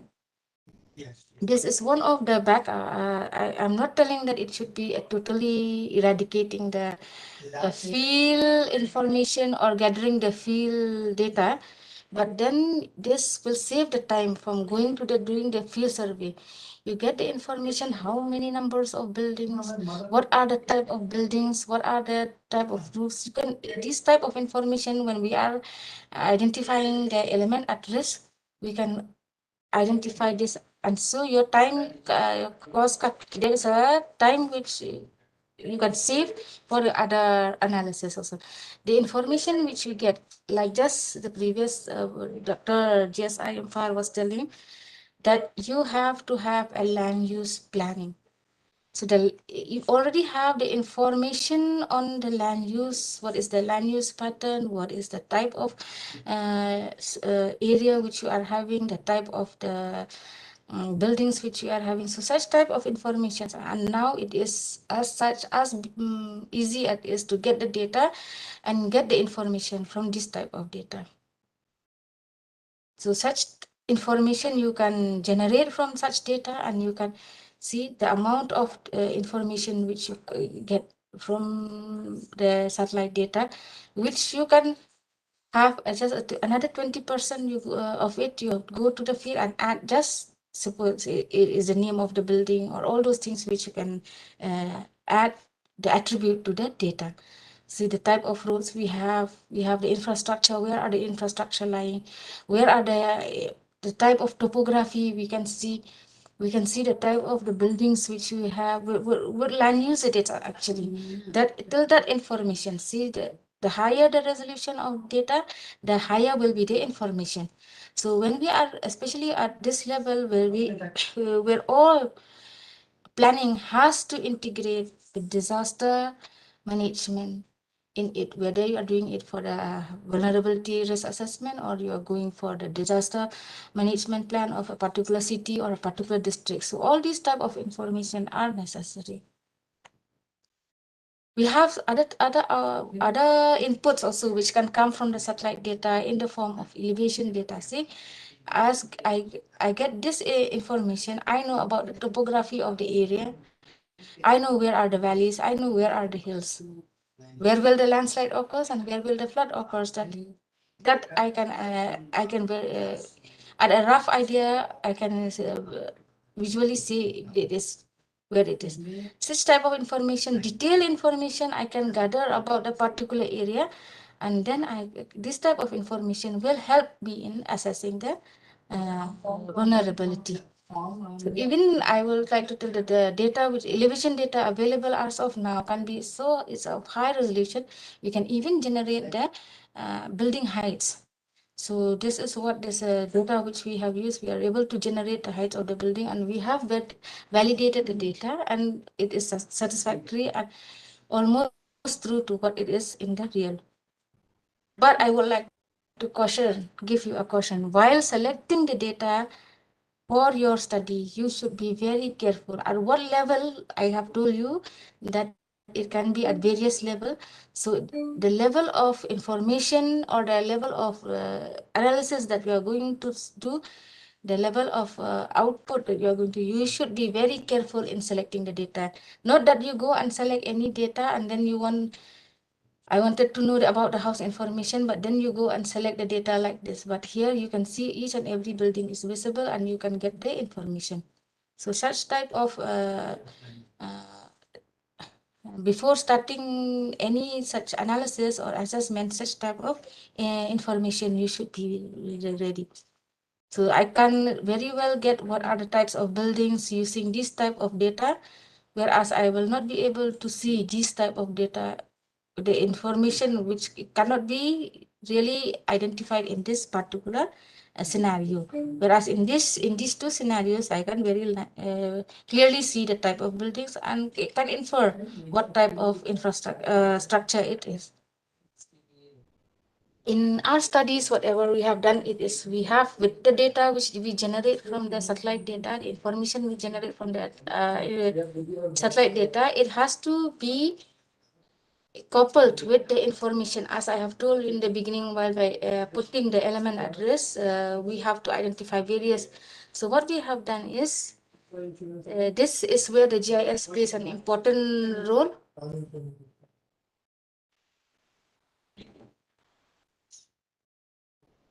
Plays an important role is that we collect the data from the field, because from the field we have to have all the information, right from the building information, the socio-economic information, the general information about that. What we have done is we developed an app, the app where we put all the questions, or where what we wanted to information we wanted to gather from the field, all that has been populated into the app. And once this app has been populated, it is synchronized to a dongle which we have, which we call it as a Govt dongle, because see, we are preparing the data at a very high scale, very large scale. So what happens is that as a bit of mismatch from here to here, we are going at the building level information, so the accuracy has to match. So while merging these two data coming from the field and the data which we have collected from the satellite data, we have to see that they synchronize together and sit together. So this has been paired with we did not use it in the mobile GPS what we have, but we have paired it with our Govt dongle so that it sits perfectly and the accuracy is also there.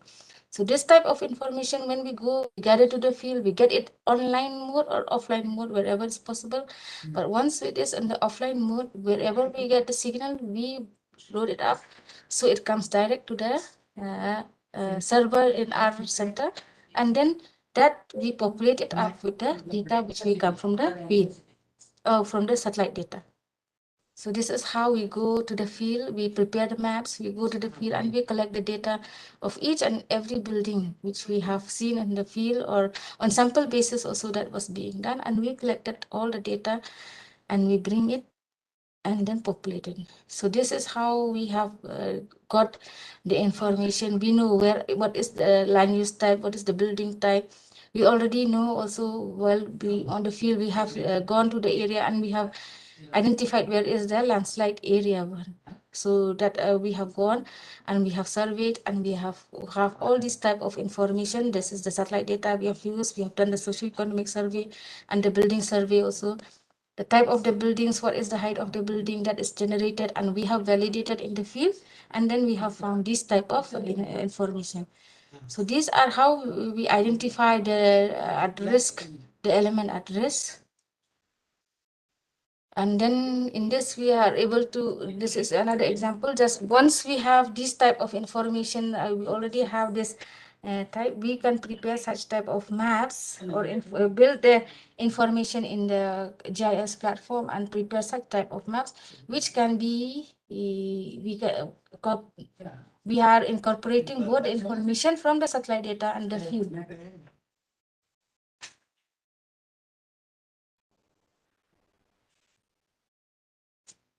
So that is how it is, we have seen. Then once we bring back the data into our lab, we put it and we finalize, put it into the model, and then we consult, we present it to the stakeholders, and then we prepare the vulnerability assessment map. So this, again, this is how we have done the data. Just an example I'm showing you, we even get the information at a temporal basis, at the daytime, at what time the buildings are being occupied, where is the high vulnerability at what particular time this type of information is generated. And for the building characteristics, we go and then we decide the vulnerability for each and every, as I told you, for a particular hazard, the vulnerability assessment will be different. This is for Shillong, part of Shillong city, which we have done. This is for Guwahati city, which we have done also. See, like for all the building information has come from the satellite data as well from the field. We talk about the age of the building, the height of the building, the materials which is for the building. And then ultimately we prepare the vulnerability map for a particular city. And this. In the risk assessment, mostly when we talk about risk assessment, we gather all those information which we have gathered right from the satellite data, the information which comes from other sources, then the data which high information which comes, then the element address where we took again the like I told you about the building information and the population information. Then the hazards, which suppose I'm just putting here just an example. Then the hazards we put together, plus them together. We add also, we have incorporated in our studies also the amount, how much it will be the cost. The cost analysis is also being added, and then we prepare the risk map. So here is how it is. We have put the risk, and then we prepare the risk curves, and then the cost benefit analysis. And these inputs has been used for planning activities. There are two types of risk actually, which you can consider. We can do qualitative risk, or you can also go for the quantitative risk. Here, actually, when you talk about the qualitative risk, you talk about the risk which you have, like it will be in two-dimensional, where you take into consideration the vulnerability into the hazard, and you prepare. Yes, you have to put where is the low risk and the high risk, where you have to prepare a matrix when you have put together. This is just an example which I've given. But then when you talk about quantitative risk, you talk about the temporal probability of occurrence, you talk about the location or the spatial probability. And here you talk about the physical vulnerability. The main aspect which you consider here is the value, where you quantify if that element address has to be quantified and evaluated. And if it can be expressed in many terms also, or it can be expressed in the damage term, potential damage terms also. So this is how we have prepared the risk analysis. I'm just giving you this because this we have completed long time back. So this is how we have prepared the risk analysis. So these are the books which I have used for some of the references which I've taken. And thank you. Thank you so much, ma'am. Thank you for showing all the vulnerability assessments NISAC is taking and also giving this brief introduction to vulnerability assessment and identifying of analysis of these risk-prone areas, so that even the participants not from such background, they can understand how to take and how these maps looks and what they can infer from those maps. So thank you so much again. So Ubutomi sir, if you are there, we can move ahead with you. Kindly unmute, sir. Let me try. Okay, sir. So till you try, I'll just give a brief introduction to our participants. So Dr. S. Ibatomi Singh, sir, is currently the Professor, Head and Dean of Human and Environment Science from Manipur University.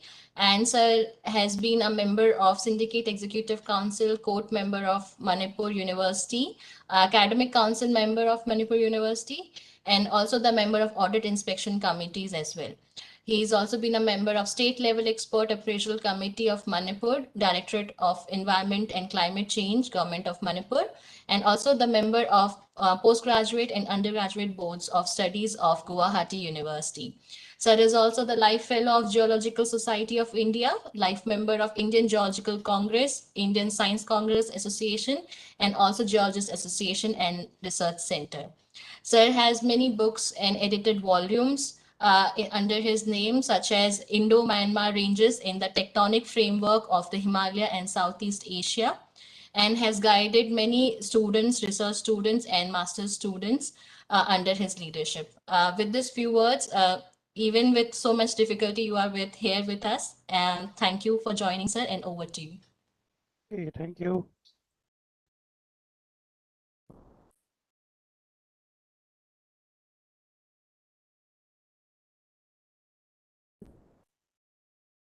Sorry.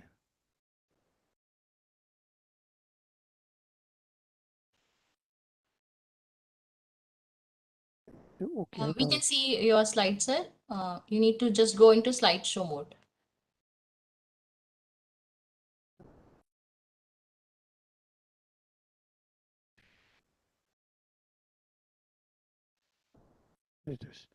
There's something wrong. Sir, you Am just I have visible? to. Am I visible?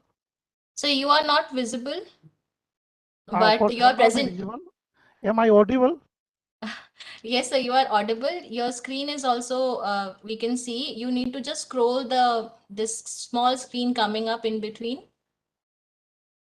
Either minimize or scroll it to the down so that the whole presentation can be seen. Yeah, they mean. Yes.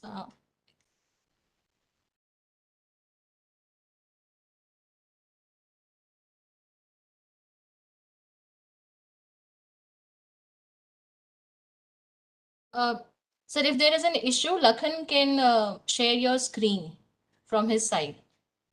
And I think now it's working, sir. Okay. Let me briefly give an introduction about the topic. I'll be speaking on the natural disaster, earthquakes, in fact, with emphasis on the January 14, 2016 Manipur earthquake. Some of the findings of the investigation of the damages in the building by this earthquake will be presented here. And of course, just before that, let me give you the possible brief sequence of the talk which I'm going to give about the introduction and simple types of natural disaster as people know, then about the geological and geographic relationship with the natural disaster, then disaster most probably common in Manipur and of course other parts of North India also. Then here I'll be emphasizing, as I was telling you just now, in the earthquakes, particularly January 4, 2016 Manipur earthquake. From this earthquake, we have learned many things, and ultimately that aspect will be presented for the benefit of the listeners, general public, as well as students. As you know that natural disasters are really very damaging and destructive phenomenon that occurs in the nature, and we have many types of earthquake, I mean to say disaster like earthquakes, tsunami, landslide, droughts, flood, so on and so forth. And as you know very well that some of these are predictable and some are not. For example, tropical storms, floods, they are now predictable with using scientific equipments. But at the same time, disasters like earthquakes are not predictable. However, they are commonly associated with certain part of the globe, and therefore people must know something about the different possible types of disaster they may experience in their life and in their region where they live. This is where the present topic has to be provide some good information. This cartoon or figure shows that different types of natural disaster, of which what is the most common one? Flood, followed by tropical cyclones, earthquakes, drought, so on and so forth. And these others will include what we call it landslides and other things. And of course, in the old estimates, annual loss is approximately 40 billion nowadays, which we believe to be more than even 100 billion annually.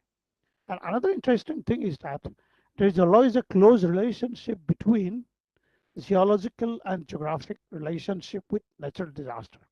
For example, as you know that occurrence of certain types of natural disasters are more common in certain areas, and certain areas has some other form of natural disaster. One of the best example here I'm giving is that the tropical cyclones and the storms occurs nearly 68% in the northern hemisphere and remaining 32 in the southern hemisphere. Similarly, in this way, Manipur as well as Northeast India, which we believe to be part of the Indian subcontinent and the Eurasian plate in between, they are characterized by certain geological and geographic locations, and therefore we have to have certain type of disaster here. When we look at this geological location, we find that earthquakes because of the plate boundary, then landslides because of the hilly terrain, and some other valley area like Brahmaputra may be influenced or may be characterized by certain disaster, which I've been mentioning by now just now about landslide, earthquakes, and certain floods. Others may be relatively less comparing with other parts. Now, this can be exemplified very simply with this simple Google image of Indian subcontinent. You see here, we have the Himalayas in the northern side, then we have the Indo-Burmese zone in the eastern side, then peninsular India. The Himalayas and Northeast India, being a plate boundary as well as hilly region, they have to be characterized by earthquakes as well as certain landslide avalanche and so on and so forth. Then the Indo-Gangetic plain and the Brahmaputra, they have to be characterized by floods. The central area as a part of peninsular area is expected to be, say, characterized by droughts, while the Bay Area here about the northern side of Bay of Bengal and that of the Arabian Sea will be characterized very commonly by thunderstorm, hailstorm, and tropical storm. Similarly, the coastal region has to be suffering from certain thunderstorm, hailstorm. In addition to that, sometime associated with earthquakes, which we call it tsunamis. These are the possible things according to the locations. Likewise, we have seen in this simple Google image the disposition and the geographic location of Indo-Burmese range as a part of Northeast India. Again, this will be characterized by earthquakes, landslides mainly, and of course, the Brahmaputra Valley here has to be associated with flood problem. And of course, I'll very quickly go these some of the geological map settings and other things. This is the simplified geological map representing Indo-Burmese range of Northeast India. This is about Manipur. Then I'm just giving you a simple tectonic model, evolution model, where we find that Indian plate is subducting below the Myanmar plate on the eastern side, which indicates that the region is nothing but a subduction region or area where the subducting plate is the plate in which majority of the strand accumulation takes place, which when being released creates what we call it is the earthquakes, a kind of natural disaster. And 2016 January for Manipur earthquake is also thought to be associated with this subducting plate.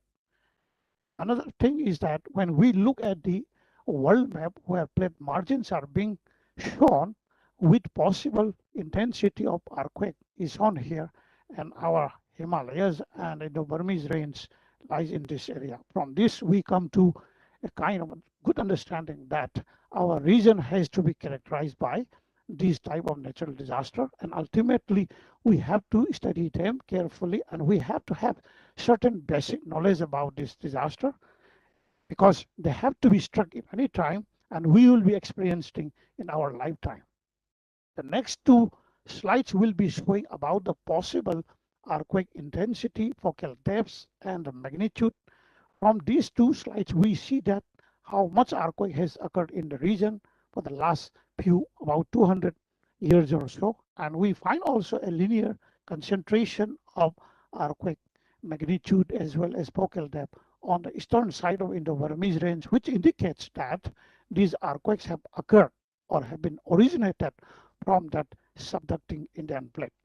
Once we have all this information, let us see what are the type of natural disasters that are likely to be common in Manipur and possibly even in the Northeast India, particularly in the Indo-Burmese range. Here we believe that, as I told you just now, most probably earthquakes, landslides, and sometimes occasional floods will be more common.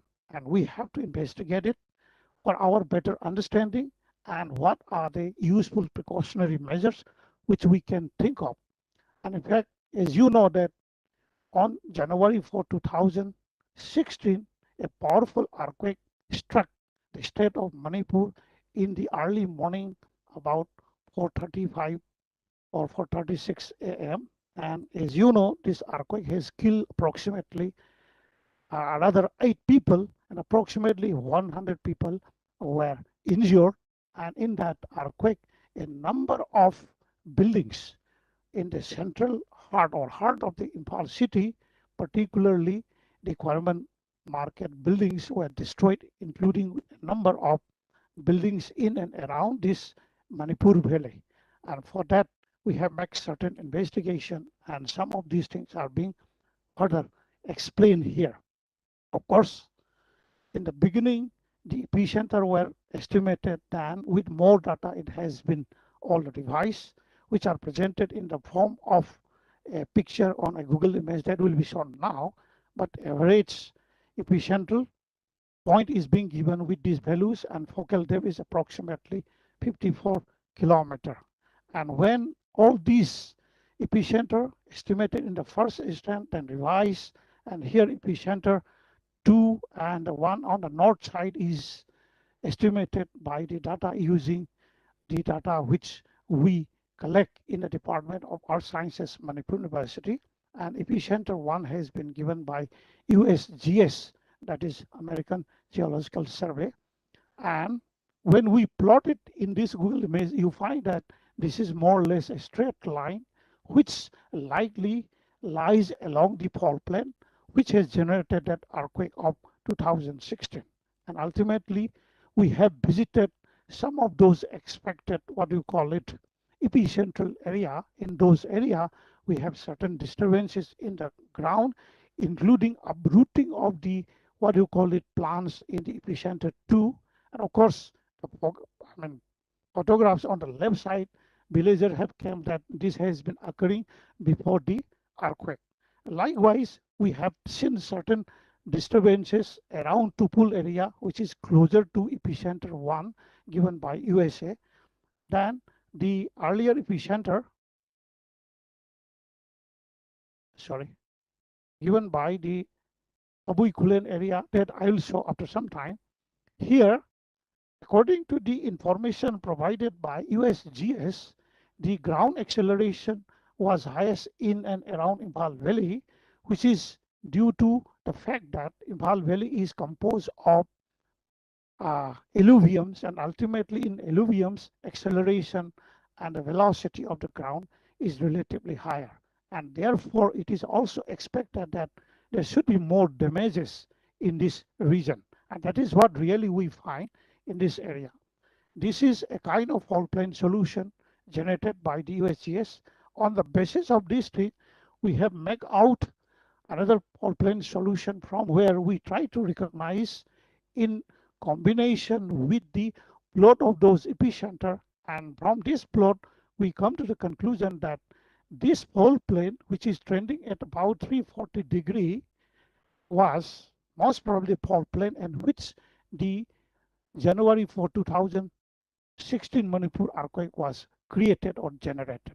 So from this, using all this information, we further try to examine all the damages that has been caused in the buildings of the heart of the Imphal city.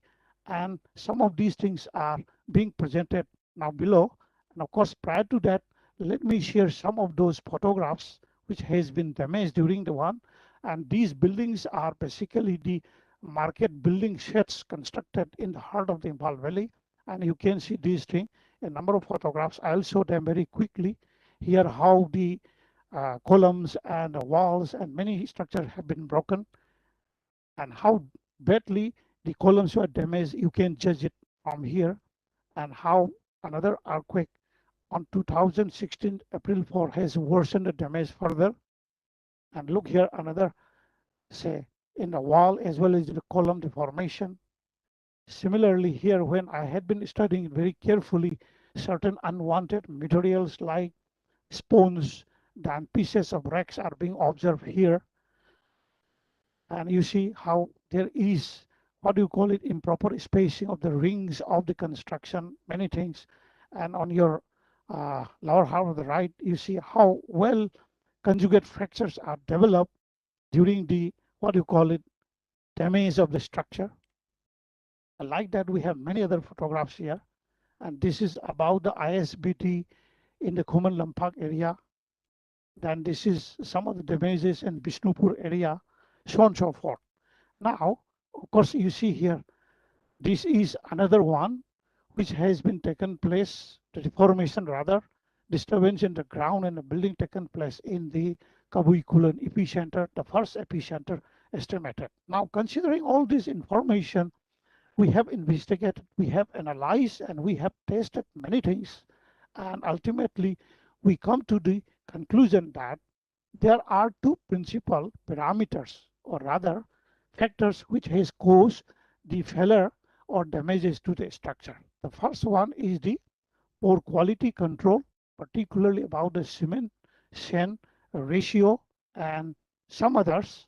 Then second one is about the poor workmanship, means the workmanship, the mixing property, and some of the things appears to be very, very poor, and therefore these two factors might have been the principal causes of those buildings.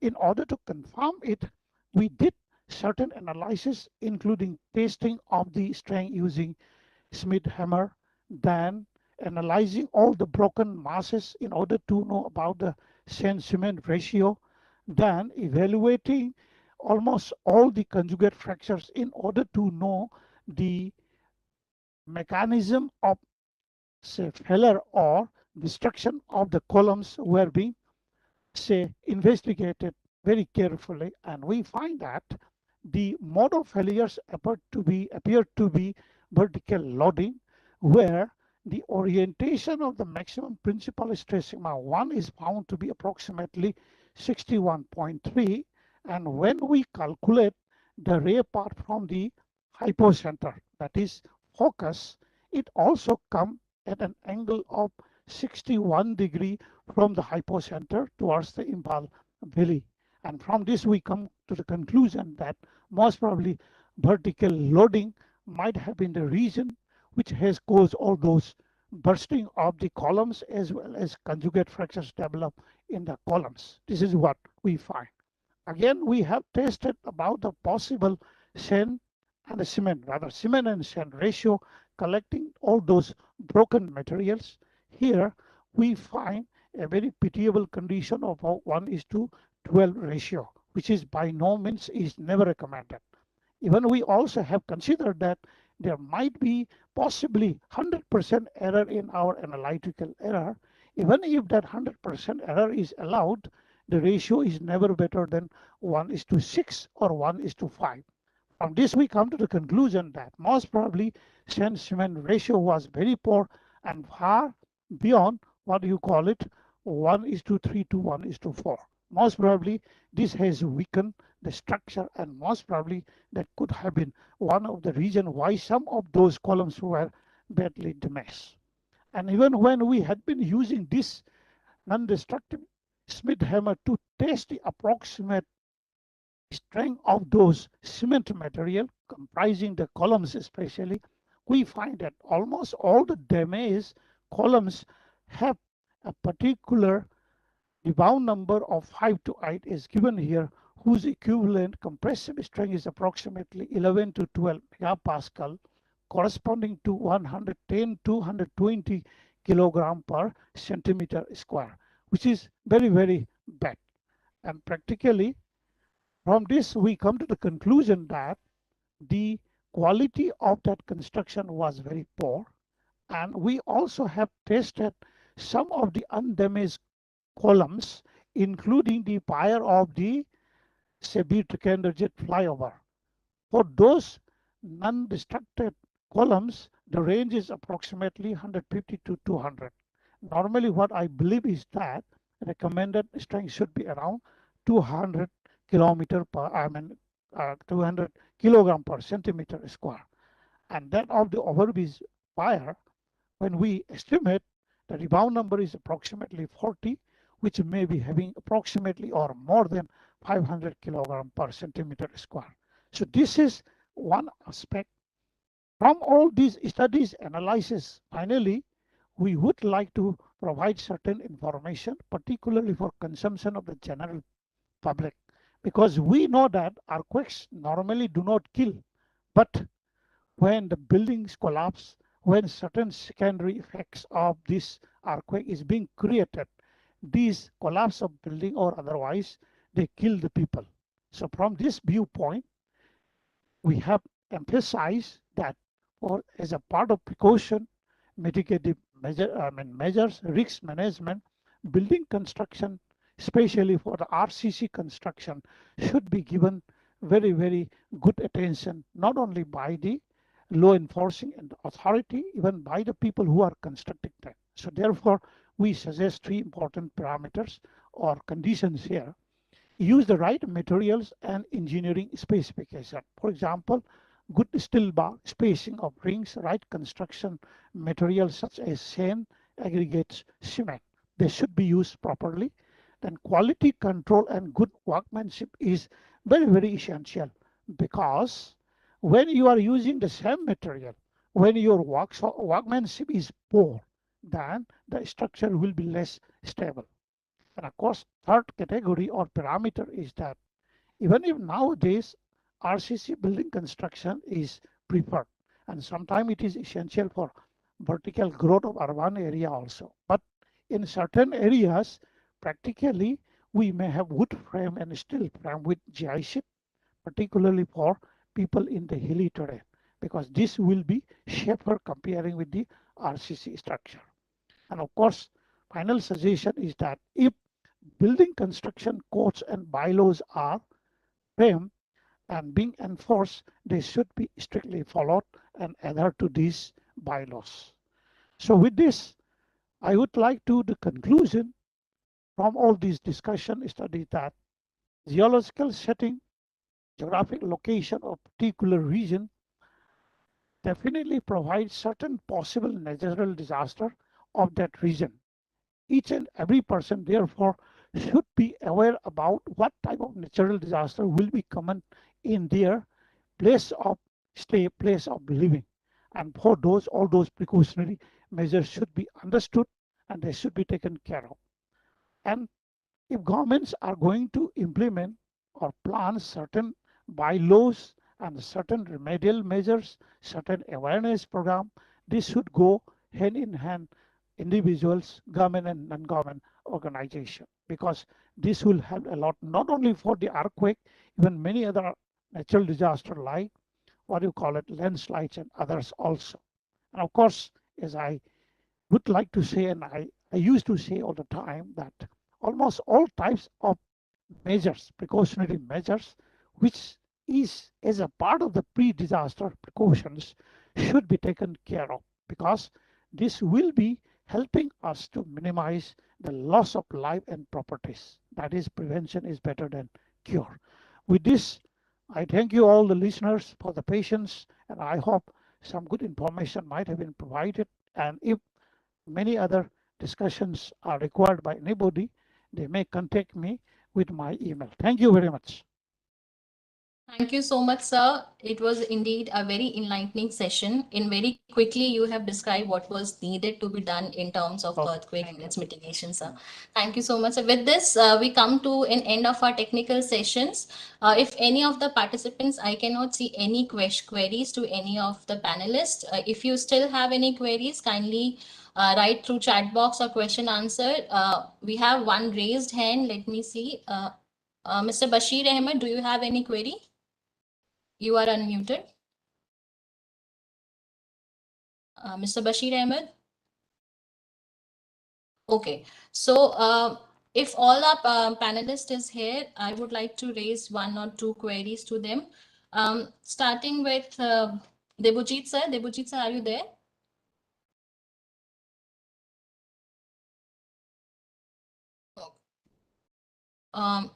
Okay, so Ibotomi sir, can you explain to our participants, like we understand that earthquakes are happening and from the past, and in hilly areas specifically, our northeast is very active. Recently also in the Mizoram we have seen, in Assam we have seen the earthquakes.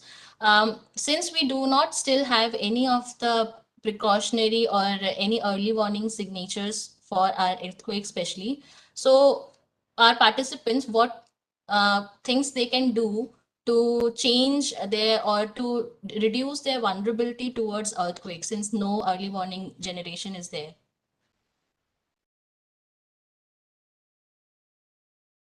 Ibutumi Singh sir, you are muted, sir.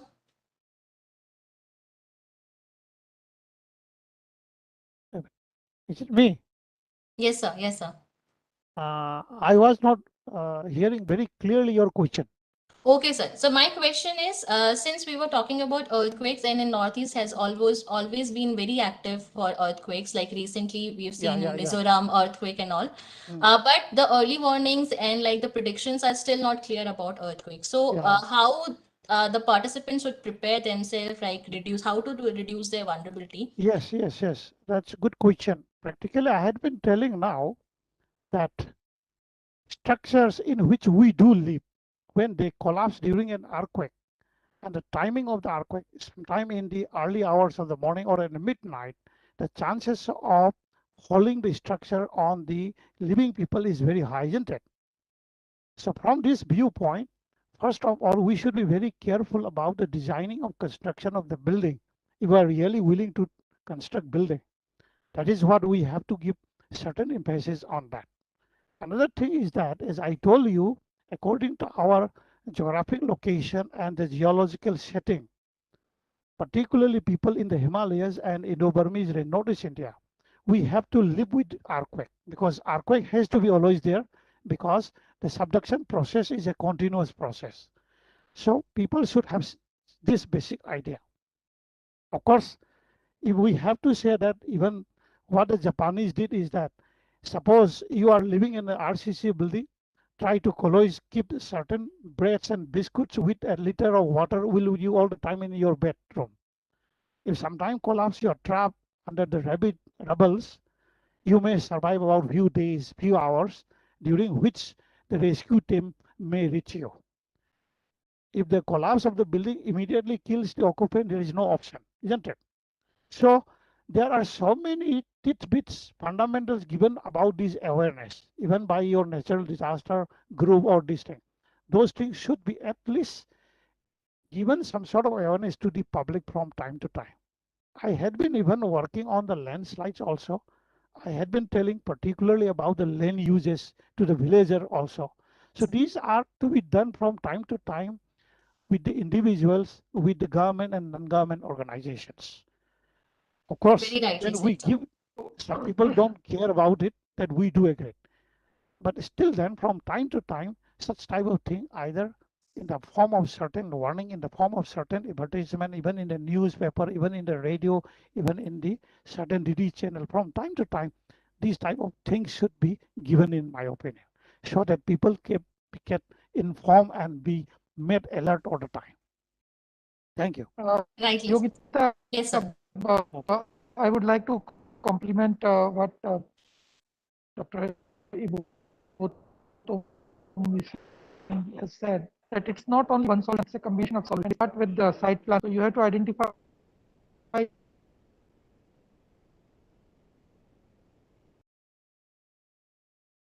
Question is to me or not? Amir sir, your voice is breaking, sir. So we are not able to hear you clearly. I could not hear properly. Yes, sir. Yes, sir.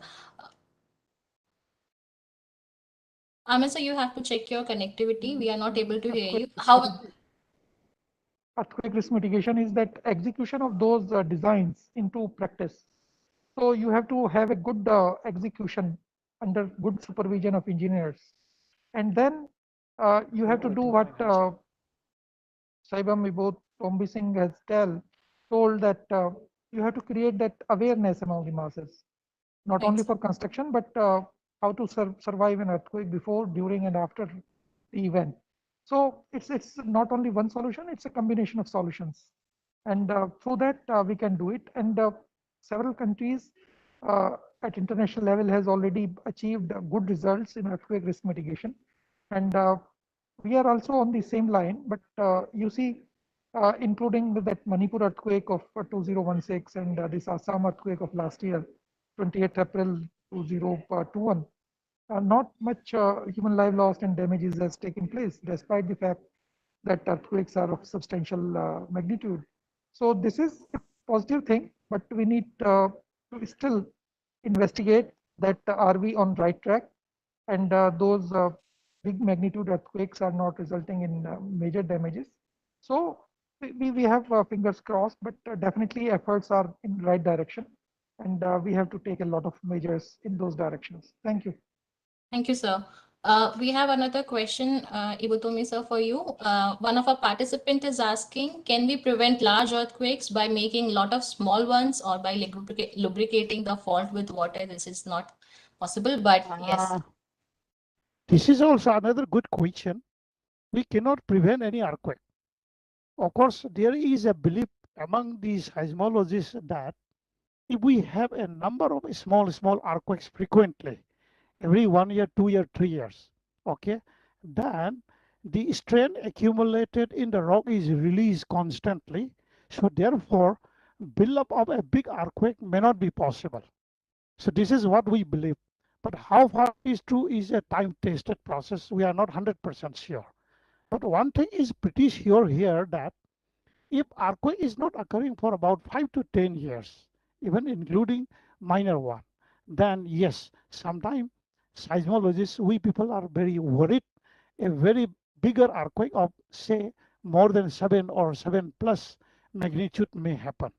This is something sometime the reason why we would like to keep a kind of open eye, particularly to give awareness and alertness to the people. Yes, I do agree. If earthquakes are happening in the say small scale frequently, yes, building of a bigger earthquake is chance is less. I do agree that. I am Thank you, having a sir. supplementary question to Dr. Igotombe Singh. Is that the impact of that swarm activity in Mizoram? Number one, how you see it, and number two is that what is your opinion about the damage pattern in Manipur earthquake of 16 and Assam earthquake of 2021?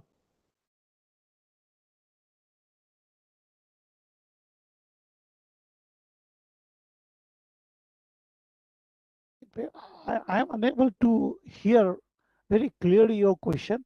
You had been telling Okay, Manipur I earthquake repeat, I and repeat. Assam earthquake, something like that. We are passing through storm activity in Mizoram, and it's continuing throughout last year. This is question number. How do you see it and its implications? Number two is that how do you see the damage pattern and your observations and critical observations that the damage pattern observed in Manipur earthquake of 2016 and Assam earthquake of 2021 last year. So Okay, what is okay. your observations? Okay. If I have understood your question, the earthquakes in the Mizoram and Manipur sector may be more or less the same because we are more or less in the same setting. However, sometimes difference in magnitude of earthquake is quite possible. Here I have to say one thing as additional information that even if earthquake magnitude is approximately 5 and 5.5, if the hypocenter or focus is very shallow, say less than 20 kilometer or around set, then in my opinion, the destructive degree of destruction may be still very high. When the earthquake focal depth is relatively high, so it is beyond 50 kilometer, 70 kilometer, or even 100 kilometer, then the damaging may be a bit less. This is one thing. So earthquake, whether it occurs in Manipur or in Mizoram or any area, because of the setting, anything may happen anytime.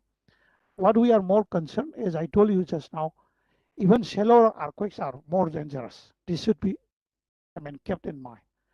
Regarding the Manipur and the Assam earthquake, it depends upon in which part of Assam or in which part of Meghalaya the earthquake has occurred. If we look or go by the tectonic setting, although we had been all jumbled together by tectonic process, the Shillong, Meghalaya, or what do you call it, Assam, what they call it, island, or this part of Indian plate, although they are suffering the same amount of stress, their behavior appears to be slightly different from the one which we find in the Burmese rates. And the one which we have in Assam earthquake of 1950, so far I remember, might be in the upper part of Arunachal, very close to the Chinese border, something like that. The magnitude and other thing might have been related to the Himalayan tectonic standpoint. However, it was quite felt, and the amazing effects was noticed as people have been reporting those days by some of the older generation. Otherwise, the one in the Himalayan, the one in the Indo-Burmese range, practically is we believe that this has been related to, in many cases, or in majority of the cases, with very few exceptions, are all related to the movement, tectonic process, the movement, subduction process of the Indian plate below the Eurasian plate. This is sure, particularly for those earthquakes, which is approximately more than 40-50 kilometer focal length. This much what I can answer it. Others, unless I do not know very thoroughly about your question, and otherwise the specific thing, I may not be able to answer. Thank you very much. Thank you so much for this. So Yogita, we have exceeded time Thanks, limit by sir. an hour or so, so we can go for conclusion. Of course, I would like to say, if you have any specific questions where you want to further We discussion, can please discuss. write a letter to Yes, my email we also. will No definitely problem. discuss. Yes, yes. Sure. Okay. Thank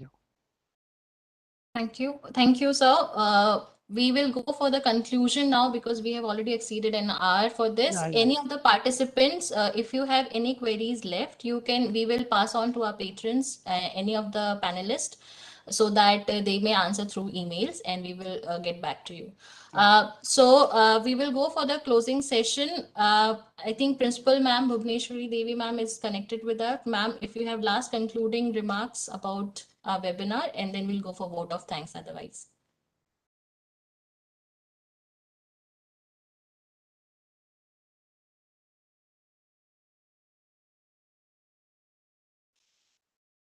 Principal Ma'am, are you there?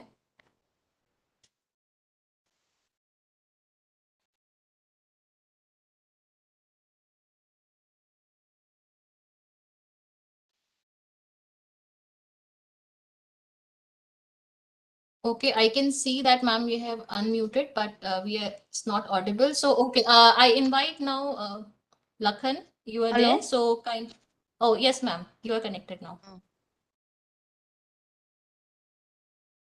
Please share Hello? some. Yes, ma'am. Yes, ma'am, you are audible.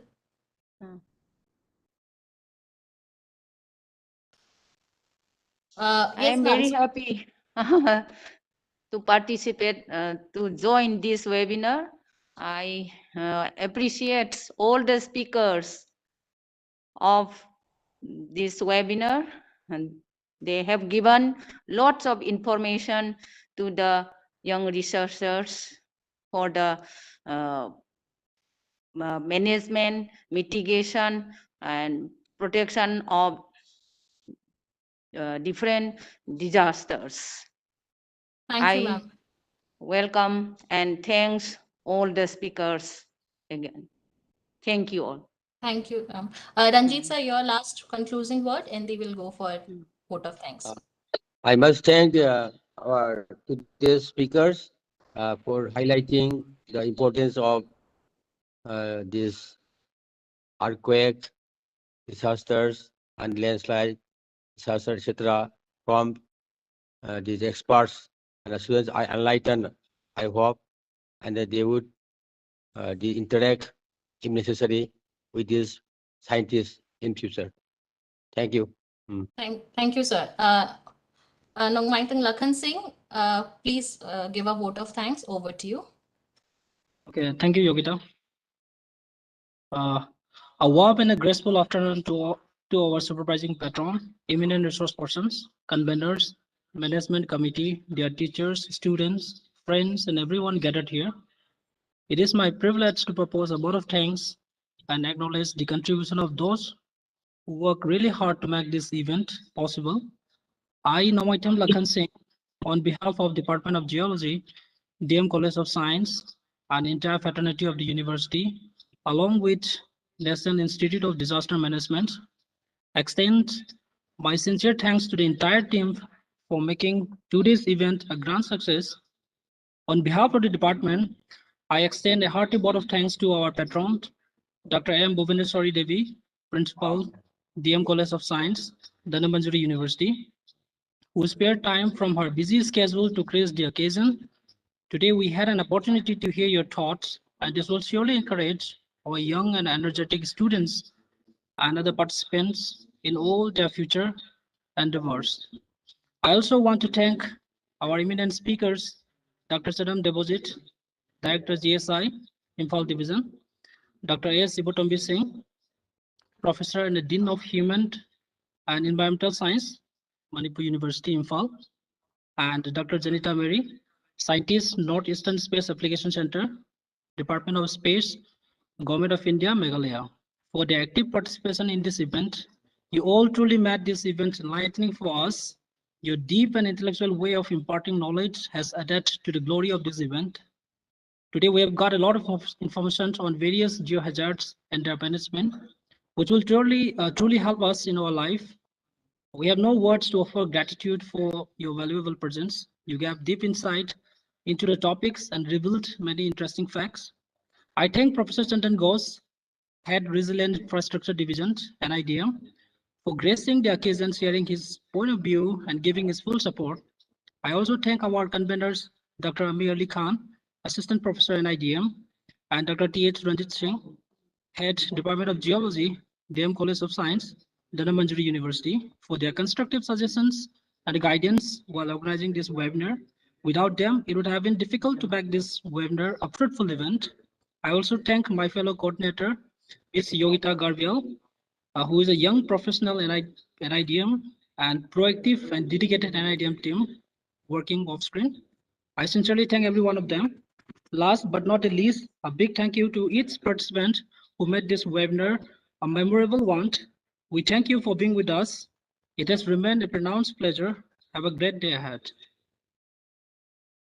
Thank you, Lakhan. Thank you to everyone from NITM side as well. I thank both the patrons, Principal Ma'am and our Executive Sir, for collaborating with us and also giving their permissions to go ahead with this webinar. And I thank all the speakers, our conveners, both the conveners and my coordinator. Thank you to the participants. We have remained same in the number of participation even after the scheduled timings. So I'm very thankful to our participants. Another query before going to our just two participants. If all the participants you have not registered for this program and you want the certificate of this webinar, kindly register at our NIDM National Training Portal, that is training.nidm.gov.in. This registration will be open today till midnight. So if any of you have missed the registrations, you can join and still go and log in, make your login, register and enroll for this program till the midnight of today.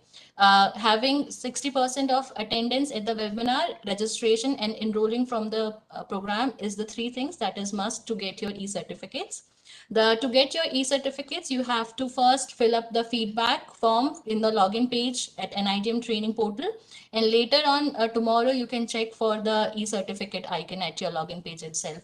So with these words, I hope everyone stays safe and learn a few things from our webinar. And with this, we can close our today's sessions. Thank you. Thank you to everyone. Thank you, Yogita. Thank you. Thank you, ma'am.